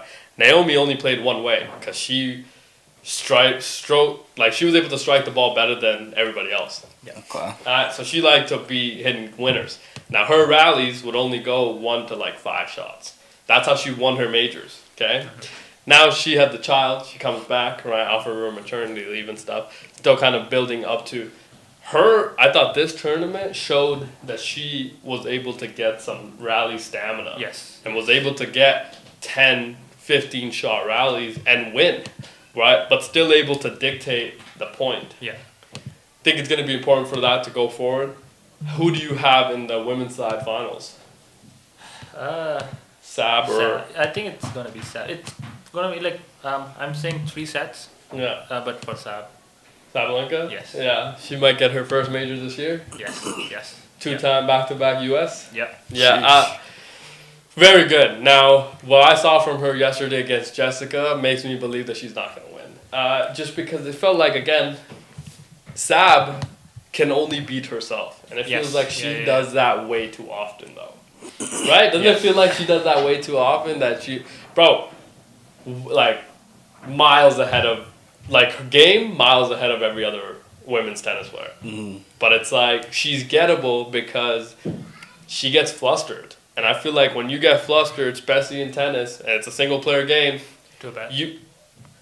who are you really going to answers for? Right? Your coaching can't give you every answer to the test. You know what I mean? So I feel like Amanda, I think, has a realistic chance. Will this be her first major if she wins? I think so, yes. Yeah, Yes. So you're saying at plus 270? I like Amanda's chances, man. I thought what we saw yesterday, that was a whole nother player that we saw yesterday. And she can match power with Sabalenka. Yes, yeah. The power game is there, so that's gonna be interesting. Hey, say the word. I'm throwing money on I it. think I like Amanda tomorrow, man. I think Amanda Anisimova, an American winning the U.S. Open after Coco Gauff. Yeah. And it's somebody other than Coco Gauff. And to that's pretty... Bro, it's hard, man. It's hard. And I will say, American tennis players, right? Men and women. The men's side, we believe in none of you. Unfortunately, that's the situation. Yeah, that's Okay? Also, if we did even believe in you, we still think that there's players before you that could beat the 1 and 2. None of you will, right? As history has shown, none of you will. But there are people before you that could, right? And there's 4 of them that are kind of ranked high. Tommy Paul, Taylor Fritz, Francis Tiafoe, and Big Ben Shelton, right? And again, that's the hopes. Now the women's American side, very good, very good. You have Coco, kind of a high, Jessica, high, Emma Navarro, very highly ranked as well. Amanda Anisimova, very high as well. So you have a lot of women's sides that are very, very. Maddie Keys won. Yes, Australian Open. No, she won the French. No. No, French Coco won, I think. Oh yes, Coco won. Yeah. Yes. Yeah, how'd you get that wrong? Like, Yeah, I forgot, Like, dude. even I knew that. Yeah. Yeah, Coco's game is kind of interesting too. Not consistent enough, I don't think. No, she's not. No. Right? That's the problem with it. Serena was very consistent. Oh yeah. You know what I mean? So everyone that's playing tennis right now, are they on Serena's level at all? Yeah, the 1 and 2 guys in men's One side could be. Yeah. I'm talking on the women's side. No, nobody's. no. Bro, Serena Williams dominated that sport. Like absolutely dog walked. I remember everybody. growing up seeing Yeah, her she just won dominate. everything. And there was a moment. It was her and her sister. Yes. Venus. It was that was just it. Okay, they both like took turns, but like Serena fucking dominated that sport. It was absurd, dude. Like nobody could even.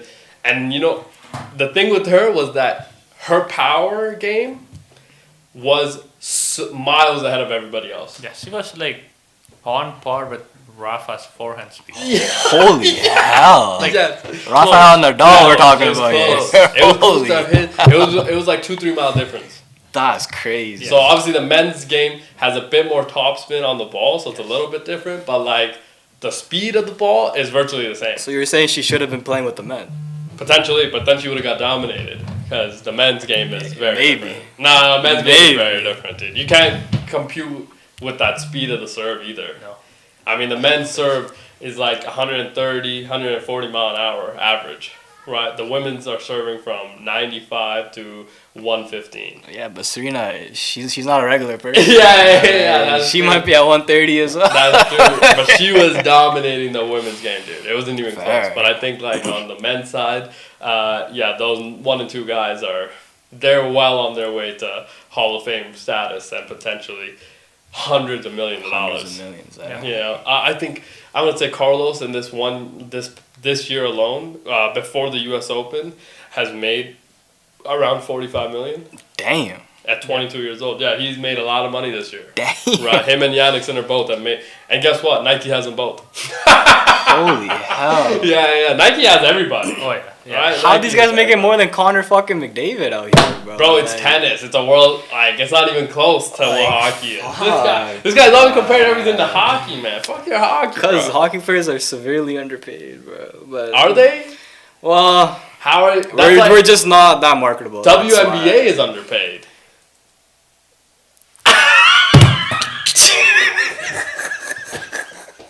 I don't even think I have to say anything about that. Speaking of the WNBA, Caitlin Clark Out for the year. out for the year. That means that we've watched our last I'll relax. We We watched got all that Paige stuff, yeah. Buchers, Beckers. sorry, Yeah. who I did say off camera. No, but with she's you. not going to make the playoffs. That's fine. They're already eliminated. That's also, fine. I don't know if you saw, but she got suspended. Paige? No, Angel Reese. Oh, she picked up her 15th. Tech. Yeah. on some Draymond vibes, right? Yeah, and then I don't know if you saw what she said after the game of last game. Wasn't she like throwing her teammates under Yeah. the bus or something?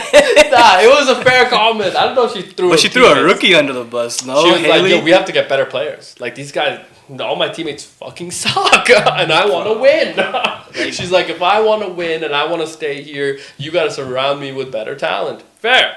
Now, her saying that and being not that elite is a little bit interesting, you know, but she is elite in different ways. It's just like, yeah. if you're gonna make those statements, you have to be Steph Curry. And you can't be shooting. You can't be shooting 35% from the field when all of your shots are in the paint. Oh, they are a foot away from the basket. A foot away from the basket. You can't make those. Yeah, that's what my thing is like, if you're gonna make those comments about how your team, your front office needs to do better by you to make better team, you have to be the person. Exactly. Plus, what has she done so far being in the WNBA? Like, has she won? Reebok deal. I'm talking about on the court stuff. On the court, like, has she won? She's won nothing. But that's what she's saying. She's like, bro, we keep losing because my teammates fucking suck. She doesn't have the right to say that at this point if she hasn't done shit. I'm just being brutally honest right now. You can't be throwing your teammates under the bus like that when you yourself haven't done fuck all. I mean, bro, she's done a lot. Off the court, yes. She's led the league in rebounds. Yeah, I give her that. Yeah. Off her own misses and shit. But, like, I give her that. But what else? Like, what else has she truly done, bro? Did she get... she's put her team on the map. What do you mean put her team on the map? Well, I didn't even know Chicago had a team. Until I thought you were the biggest WNBA guy here. Yeah, but like then I saw Chicago Sky drafted Angel Reese. So that's what put you on, eh? I knew they had Candace Parker a little bit.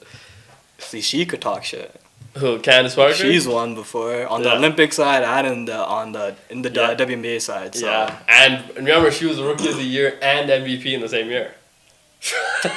That's hard to do. Angel. Angel. Yeah. You better start hooping.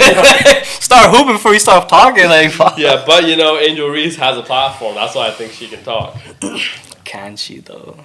She has a platform, dude. She has a podcast. Yeah, like off the court stuff. Like, yeah, go ahead, talk. You could talk about players being underpaid and all that. Cool, whatever. All that stuff, cool. But throwing your teammates under the bus, nah. You can't use your platform for that. Has women's tennis players ever said that they're underpaid? I don't think it's them. Like, there has been talks around, but like I don't think themselves has not talked about. I mean, now Grand Slams equal pay. Yeah, that's what I mean. Like, they get paid a lot of money, dude. Oh yeah, they make a lot of money. So women's tennis, also, like Jessica Pegula, she's a 4th-ranked women's. She doesn't need any money anyways. Yes. Yeah.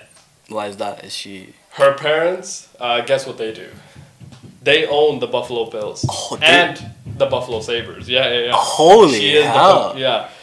So they are the Pegula family. Hey, so good for that family. yeah. So a lot of Bills fans actually supporting Pegula, Jessica the entire time that she is in the Grand Slams. Obviously, Josh Allen also there, right, in support. Imagine they had a tailgate outside her.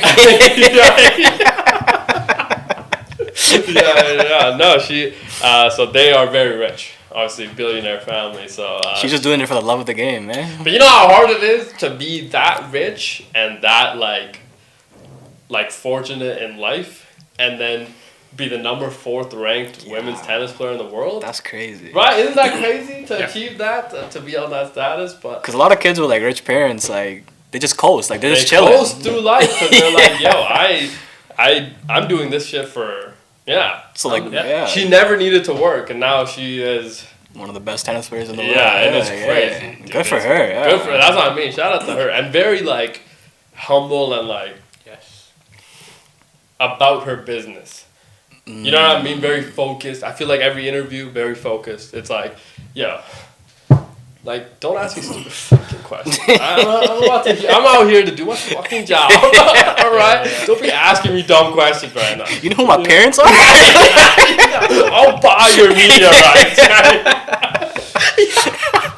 Yeah, it's one of those situations. Like, dude, I'll get Dion Dawkins to step on you. It's one of those situations. Also, is there a concert going on? Oh shit! I'm seeing it. Was it Shakira? I thought it was Shakira too. I don't know if it is Shakira. I just saw the hips moving. I thought Shakira. I'm like, yo, where is the game? The game didn't come back on. I just see people on the field dancing. Yeah, like, I just tuned back in and just like, what the hell's going on? Oh, look at this one bloke. If you know, you know. I don't know what that just popped up around my screen, bro. I got the delay. Oh shit. Oh my god, that was two jokes, Oh bro. fuck, man. Yeah, tough situation. There was some. Yeah, we should probably make our picks. Yeah, word. You have the spread? Yes, I do have it up. You want to go every single game? Yeah, and then Okay. give us the spreads. Okay, first game, Arizona against the Saints. Spread is at 6.5. Arizona Saints in New Orleans. New Orleans, yeah. In New Orleans, 7.5. 6.5. 6.5. Minus 6.5 for the Cards, of course. Give me the Cards and the points, man. Total for the points is at 43.5. Never Over mind. under. Just give me the. It's a give me- spread. Yeah, give me the spread. I think 6.5. They're probably gonna win by that. Okay, next game might be Yeah. the most entertaining game of the week. Yeah, Jacksonville Jaguars against the Carolina Panthers. it could be a very good game. Bryce and The Jags are at minus 3.5, even odds. say that again. Minus 3.5 for the Jags Wow. at even odds. That's a tough game. That's a very tough I don't know. game. I don't know. I'm gonna stay away from that. I'd probably stay That's away. a tough game. That's a tough game. Shy bite, please. Shy bite. Like, is T-Law gonna perform, or is it Bryce Young season? You know, Like, a lot of Pakistanis. Right, a lot of Pakistanis. Big Jacksonville Jaguars fans. Okay. Right. Shahid Bhai owns the team. Right. Shahid Khan, also last name Khan. Right, so so have kind of adopted that to be their team when they're not rooting for, their own team to win kind of thing. Right. Want the Jags to do well. just take the Jags, bro. Fuck, man. Really just take the want Jags. Bryce to do well, bro. Really want Bryce. I know you want to take the Jags there. I give me the Jags. All right, give me the Jags. Okay. Next game, the Bengals in Cleveland at minus 5, even odds. Only -5? Only minus 5, yeah. I like. It might be a little trap situation. It is a trap situation. It is definitely a trap situation. I like the Bengals there. Historically, they've been pretty bad week 1, even with Joe Burrow. They've been terrible. Yeah. No, 3 straight years of 0-2. So Yeah, but I like. I said MVP was Geno Smith. That was a lot of bias, obviously. Real pick. I think this is Joe Burrow's time, man. I think that was my pick as well. This is Joe Burrow to go get it, and needs to go right from the. They need a good start. Needs to go right from the get-go, man. Nah, I really want the Bengals to do well, bro. They really need the Bengals to do well, bro. Yo, that was too bad. I really need the Bengals to do well, bro. I do, because honestly, as much as the other people, coach, Yeah. might believe in the Baltimore Ravens, and I believe in the Bills to an extent. I believe in Joe more than I do Josh and Lamar. That's why I think that if you're gonna beat 1-5 in red, He is my favorite player too, so. Joe Burrow. I think wow. so. Okay. Yeah. That's so. Joe Shiesty. Shiesty, right? Go get it, man. Joe Go Burrow. get it. I like the 5-2 there, man. Minus 5 Bengals, eh? Okay. Yeah, I like the 5 there as well. Next game, the game that I know you'll be watching. Yeah. The Raiders in New England. The Patriots at minus 2.5 there. At -2.5, New England favored it against the against the Raiders. Are you serious? Yeah. Right? Even for money line, they're at 1.66. So. Dude, give me the Raiders and against the spread too. Like what? Oh, you have the spread plus 2.5. Yeah, dude, that's okay. crazy. Give me the damn Raiders, dude. Let's go, Gino. Yeah, with Noah Gonzalez. Yeah. You never know. Nah, but I mean, regardless, put Gonzo in. I don't care. No, I like the Raiders, man. I like us to win. I like the Pete Carroll era to start off with a W. Fair. Okay. The next game, the Dolphins in Indianapolis. Fins in Indy. That's a trap game right there. The money line is dead even. The spread is -1 for the Colts. That's a trap game right there. I'm gonna tell you right now, that's the biggest trap game right there. If you want to pick from me a player prop, Jonathan Taylor over rushing yards at 76.5. No. You want to know what he's done this last 3 games against them? Yeah. Over 100 yards rushing each game. Fair. Fair. And I'm talking about not just like 100, 105, 137 yards, 120. Yeah. Like, and no great defensive tackles. exactly, So which is why I think that is free Zach money. Sealer, sorry, shout out. Give me the Finns, man. Really? Give me the Finns. No trust in Danny Dimes, eh? No trust in a little bit more trust in Tua though. In Tua, eh? A little bit more trust in Tua. Okay. And Tyreek and Waddle and Ollie Gordon and Devon Who knows if Achane. Tyreek's still on the same page as his quarterback there, but Yeah, but hopefully. he is somebody that is able to seamlessly fit because he can do one thing better than everybody else on the field, and that is run. Yes, So fair. speed kills. Fair. Don't speed it. Okay, so Colts -1. All right. Yeah. Next game, the Giants in Washington. The spread is at -6 for the Commanders. That's also a trap game. Yeah, low key. I like the. I think I like the plus there. +6 Giants. Yeah. I like the, but I kind of want the. I mean, Washington. No, I like the Giants there. I'm Yeah, gonna take the +6 Giants. Yeah, I like Fair. the Giants. Fair. Yeah, I like the Giants there. Okay, next game, interesting. The Steelers at New York against the Jets. Aaron Rodgers. Are odds makers just fucking? They just want to make money or what, man? The Jets are, for the spread, are favored at +3. The Jets. Yes, at +3. If you want So to they're talk, underdogs. Yeah. yes, they're underdogs. Yeah. No, I like the Steelers, and I like the Jets to get spanked. Oh, so Steelers -3.5. Yes. Okay. -3.5. I'll take the Steelers, man. Okay. The Steelers. Now this game might be pretty good. Yeah. The Buccaneers in Atlanta. Bucks in Atlanta. The spread is at -1 for the Bucks, which is currently listed as the underdog. -1 for the Bucks. I like the Bucks, and I like the. What's the points over and under? Over under 47. I like the over there as well for some reason.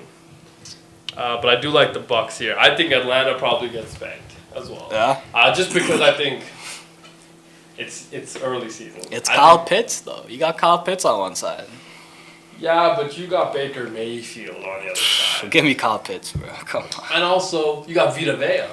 Fair. Yeah, that's what I mean. You got Vita Vea. But you got the number one guy in most fantasy leagues, and Bijan Robinson as well. Not sold on him yet. That's crazy. But okay. Okay, so you got the Bucks there at -1. Yeah. Next game should be pretty good as well. The 49ers against the Seahawks. Oh my God, trap game as well. The spread is at even odds, and the Niners are at -1. Yeah, I like the. I like the Niners there as well, man. Clint Kubiak, new offense. Yeah. Yeah. I see them run the ball. Also, same offense as what Sam was in last year, so could potentially Some work uncertainty around CMC as well. out. Yeah. Oh my.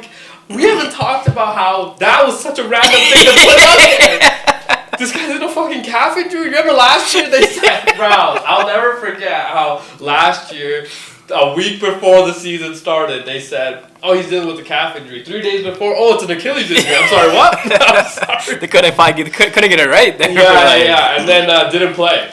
And no, it could not be. No, I like the Niners. You're still taking Niners there? I still like the Niners. -1? Okay. Yeah, I think the Niners are revenge season for the. Fair. I think Kyle Shanahan is thinking they must have forgot. I think They must have forgot, I eh? think the mindset going into this year is these motherfuckers must have forgot who the fuck I am. I think that's the mentality he's going into this year with. Okay, fair.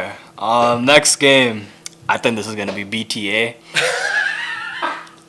First overall pick, Cam Ward, Yeah. Tennessee Titans, going to Denver to play against the Broncos. The line is at -8.5 for the Broncos. That's too many points. With that defense? True. Nick Benito, congrats. Shout out to Nick Oh, Benito. yeah. Big contract Big extension, contract, right? Yeah. Big shout out to Nick Benito. Sean Payton, historically, very good against rookie quarterbacks as well. Very, very good. I do like the Broncos here to win. I don't like the spread? Yeah. So you're taking Titans +8.5 then? Yes. Yeah. Okay. I like the Titans to cover there, just because They have to, man. Yeah. That's right. I mean, they have to. Can't. Again, I live with the Titans fan. Fair. You know what I mean? Yeah, I remember you So said it's like, that. Fair. They've gone through a lot of misery. Week 1, I have to start off right, bro.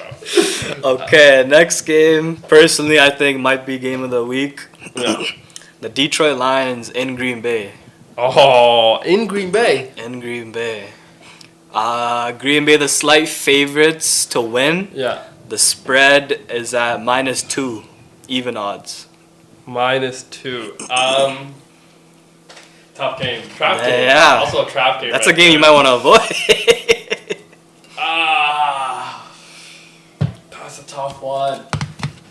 MCDC, Michael Parsons, Matt LaFleur. Jordan Love MVP season Jordan potentially. That's a tough game, man. Oh my god. Sorry, the Lions are. Lines are +2 for the spread, and for money line they're at +210. I like the Lions, man. Yeah? I think the Lions are proven, whereas Green Bay learning what they have. You know, Okay. can't expect Matthew Golden to be #1 receiver in Week 1. You know, think it's gonna. You got Josh Jacobs, you can run the ball. Yeah, but you're expecting Amon-Ra St. Brown to be #1 right away, Jahmyr Gibbs to be right away, Sam Laporta to be right away. Whereas I think But with the 30 new coaches they got, that's true. I don't think people are talking about enough. We have certainly. Yeah, we have. We certainly have, but I don't think people have talked enough about what it means to lose the amount of coaches you have, and also those big brain people are now in head coaching positions. So you're swaying me. You're swaying me here, I got dude. you with that one. You're swaying me here, man. It could be the Packers. In Lambeau. Okay, I'll go with the Packers. Yeah. I'll go with the Packers. For the spread or for the money line straight up? The spread line's at -2 Packers, +2 Lions. Yeah, I'll take the -2 as well. Okay. Yeah. I like them there. Okay, next game. 3 games left here. Yeah. Texans in LA against the Rams. The spread is that's a good game. pretty good game, yeah. That's a really good game. The Rams are the favorited to win straight up, and Yeah. the spread is at -3 even odds for the Rams. -3. For the Rams, yes. I mean, it's tough to bet against Sean McVay. Right? Tough to It bet it, is. especially Week 1. Mhm. It's like he usually has it dialed in. Matthew Stafford, him not being on the field for majority of training camp, I do think is a slight issue. It's a little scary. It's a little scary. It is a little scary. You're swaying me here again. No Christian Kirk, the wide receiver too, potentially, for the Texans. So they will have like 2 rookie receivers along with Nico Collins. And we don't know about their running back situation. Nick without Joe Chubb, Mixon. Nick Chubb, Damian Pierce. Yes. So, Oh my god. and the O line there is kind of. Oh, true. But Danielle Hunter and Will Anderson Yeah, on that defensive line, they they're could potentially yeah. get after Matt Stafford. Then you got Stingley in the back, like. Yeah, so they could potentially get after Matt Stafford. But the Rams' defense is also good too. It's also very good. It's It's also like- very good. But CJ, this could be the year he's back, and I'm gonna tell you something right now. I like CJ Stroud infinitely more than I've ever liked Justin Herbert. Not just because I played in that division. Wow. I think CJ Stroud, since the first time I saw him play, I'll say this. When I watched him play at Ohio State, I was like, this is the Sunday guy. Yeah. I instantly saw that he was a Sunday guy. When he played, there was this one game, I can't remember, I think it was against the Colts potentially. It was like Week 14 game in Indianapolis. And yes, he was having a good year. It was a 4th and 6 that they went for on their own 40. On their From own 40. Okay, 4th and 6 with the lead, by the way. Okay, and this guy, in his rookie year, he threw the ball like in a keyhole, in a dead ass keyhole, like the only spot you could put it. Yeah. And it was dead on. It And was I'm perfect. like, oh, this is the guy. This is the guy, right? Like I said, your quarterback needs to make 3rd and long and 4th and long. At least, like, there's going to be moments that you need to make that throw. I definitely trust that CJ. CJ Stroud can make that throw. Also, he threw it to somebody we don't even know. That's the other part about it that I was like, Fair. oh, this is the guy. So because of that, I think I'm gonna go with the Texans here, man. +3, yeah. yeah? Okay. Yeah. Okay. I mean, I think the Texans are back. Shout out! Congratulations, to the Texans. Shout out to the Houston Texans for being back, bro. Okay. Okay, second last game, the Sunday nighter. Yeah, Sunday night game. The Ravens at Buffalo. The Ravens to win straight up, the slight favorites, and for the spread, the line for the spread is at -1, even odds. -1. Oh my gosh. It's tough. Now my Super Bowl pick is the Buffalo Bills, obviously. So it's like So you might have to take Lamar. +1 there. Yeah. Love Lamar and everything that he's about. Love the Ravens and everything that they're about. But this is a very early trap game. I think, honestly, Wow. this sucks for both teams. I know that if you're Buffalo, you're like, yo, this was the last team we won against last year. If you're the Ravens, this is the last team you played against, right? And if you're, I mean, Mark Andrews, you're thinking, this is a, you know what I mean? Little redemption game maybe Yeah. from him. But this is such an early trap game where it's like, are we really gonna learn anything about these two teams regardless of who wins? Yeah, I don't think No, so. I don't think so, right? Like, because they could be completely different teams. Your team in week 1 will not be the same. Yeah, so you never really know what At the end of the year, But it's so- like you're playing really good competition very early. Part about it, I'm like, it's tough. Ravens have a lot of vengeance on their mind, I Yeah, assume. at -1. Yeah, I assume. Now it is only a week 1 game, so it can't be. Let's not make it more than it is. Yeah. I assume that's what they're also saying in their locker room. Mm-hmm. But the Bills, very good, very good. And when we talked to Pete Betts today, when he walked in, he said he just watched the movie Sinners, Yeah, which made him want to bet on the Buffalo Yeah. Bills. So, true. after watching that, so. No, I mean, I watched the Hard Knocks, man, and I've been very in on the Buffalo Bills this year. I think that this is, Yes, again, did watch Hard Knocks last year with the Ravens, and that team also looked. I was like, oh yes, how could it not be this team? Like, Dude, Hard Knocks, so good. Yeah. It's very good. They do everything so incredibly well. Mm-hmm. Like the design, the following the team, and then it's so quick. It's literally the day after. It's like, how do you edit that all night? They edit all night. That's put crazy. Put that out. Yeah, it's crazy. It's so insane. I'm like, bro, how'd you have the Monday night game? We were just watching that. And the episode's out on Tuesday. I'm like, what? How did they yeah, do that's this? wild. Oh my god. Both these teams are the favorites, tied. Because it's in Buffalo, I gotta go with the Bills. I think the Fair. Bills at home. You taking them to win straight up or the spread? I'm taking them to win straight up. Okay. I think. Double your money there. Yeah, I think the Bills. At home. I think if it was in Baltimore, it would be a little bit different for Yes. sure. I think, but because it's in Buffalo, Josh Allen, man, he's proven, dude, and he's proven that he's good right from the word go. He's good. And as a betting man, like, we're never going to see the Bills at this value Yeah. for the rest of the season. Yeah, probably. Yeah, potentially for the rest of the year. So it's like you might as well just like throw a little bit on. Yeah, I think so too. That's why I like the Bills here, and I think that they've done everything right by them to be in this position. Where Got they're the young gonna- core all locked up on both sides of the Both ball, sides. so Yeah. it's time for them to go win. Go win. Just go win. Yeah, It's that and simple. again, like if nothing else is going, like literally nothing else is going, right?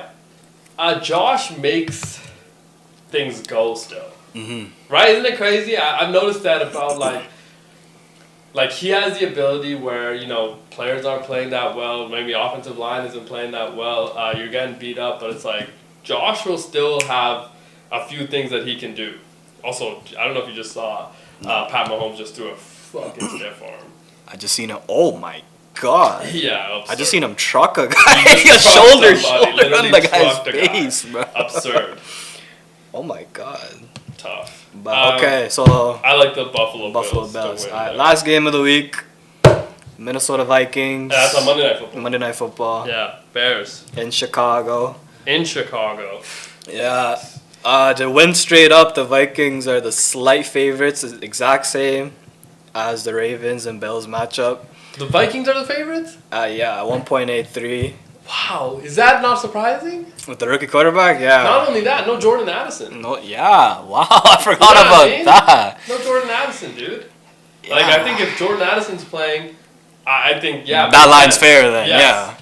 But I think no Jordan Addison, it's like, yo, you can't double JJ? yeah. And Aaron Jones, it's like, yo, Aaron Jones, very, very good, but he is a little bit older. They do have Jordan Mason that they are high on as well. So they do have 2 running backs. TJ Hawkinson is still there. Yeah. That defense, I'm sure that defense will figure it out. Oh, that defense is going to be very good. Yeah, so then... And they then got Brian Flores, right? Yeah, so then I think... and then the Bears... The spread is at -1.5, even odds. Yeah. But I think you're going to like the total, though. Over under 44 points. Oof. I'll take the under, dude. With the Ben Johnson offense? Yeah, but it's week 1. The last time he had a rookie tight end, he True. finished first in fantasy in San Laporta. He got one right now with Colston.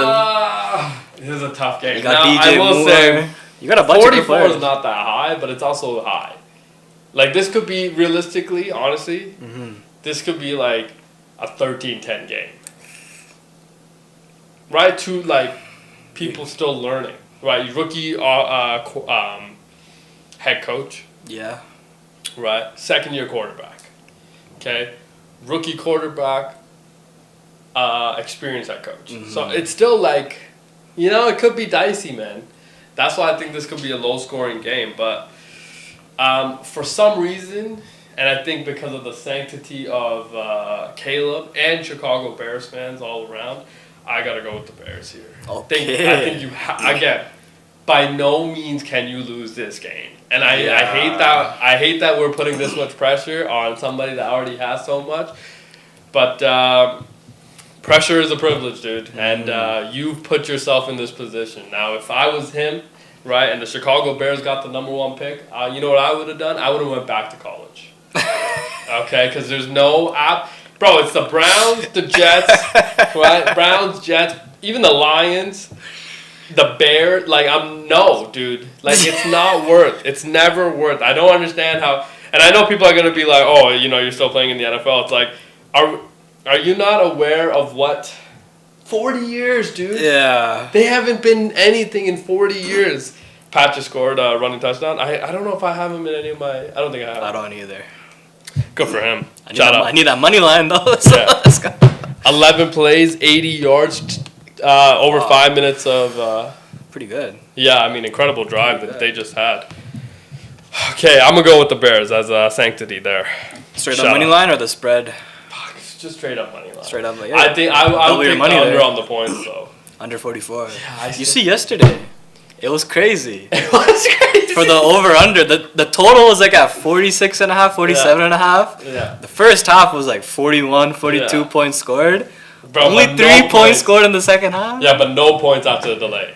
And no points off. Yeah, but the defenses came alive. See, that's how I know Vegas is. I also think not only that no points scored, it felt like the grass potentially got a little slick because of the rain, and like the running game wasn't the same for either side.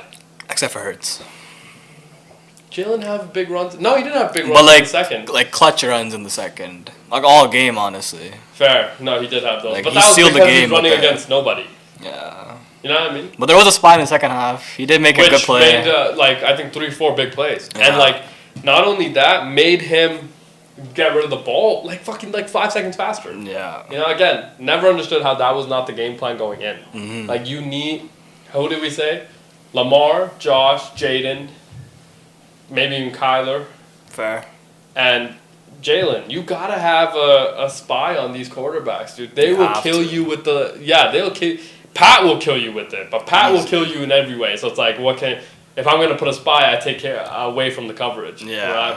But like, so, and same with Joe. It's Yeah. like, if I put a spy, I take away from coverage, and Joe's gonna kill me regardless. So it's like, I would even throw Josh up there too. that's what I mean. Josh has to Yeah. be. No, it has to be in that. Josh, Lamar, Jaden, Jalen, and Kyler. Yeah. I would say. At least, at the bare minimum, those 5. Yeah. Everybody else, yes, but like no. You know what I mean? Yes, but no. They have to prove it. Like CJ. He's approaching that, I feel Who, like. Stroud? Yeah. Yeah, but He can Stroud, move. I think Stroud's going to kill you regardless in different ways now, Mm-hmm. right? But again, it's one of those where it's like yes and no, because you can still get 4-man pressure, right? If you can get consistent 4-man pressure, then you don't need that yet. Yeah. Right. But if you need to bring in an extra person to get pressure on them, then yeah, you need the spy. But like 4-man pressure, again, I've said this right now. I think I would, if you give me a team that is gonna bring pressure with 4 people, I could be defensive coordinator in the football. No, like this is no joke. Do you know how easy your job is? It's a whole game changer. If you're getting pressure with 4 players, then all of my disguises and all this other bullshit doesn't matter. Mm-hmm. It absolutely does not matter. I can just move this guy here. That's like the most I'll do. Yeah. But if you can get consistent pressure with 4, like it's so easy, dude. It's a luxury to have, right? It's a huge luxury to have, dude. Like, did they miss a kick? I wasn't watching. I wasn't watching either. These guys missed a kick. The extra point. I feel like he missed a point. What happened to the Felix game? Sinner took the third set 6-3. Tough. It's been tough in the fourth one. 1-1, 40 all. Yeah. Neither of them are serving well. Bro, why can't Felix... Tough. Somebody get Felix the cream. Somebody get Felix I ran out. Somebody get Felix the cream, man. That's what I'm saying, dude. Get him the cream, okay? Let him get some, PEDs, right? Go hit up your local Shoppers Drug. Go hit up the Walgreens over there. Let him get some smelly salts maybe in there. And let him go cook, man. But this Yaddick Center fucking guy, man. Very good. Very good. Very good. Very good. We'll be back tomorrow. No, just kidding. When are we going to be back? Monday. Monday Night Football. Yeah. Fuck, gonna be a very good game. Very good game. Can't wait. Football's back, baby. Can't wait. Sunday. Enjoy your Sunday and Saturday college football. We didn't even get to college football today. That's how crazy it was. College football is going to be also very, very electric. Cannot wait for all the matchups that are happening in college. Second week, so a little bit more, Week 1 in the National Football League on Sunday. Enjoy your weekend and football. We'll be back Monday. See you then. Peace. Peace.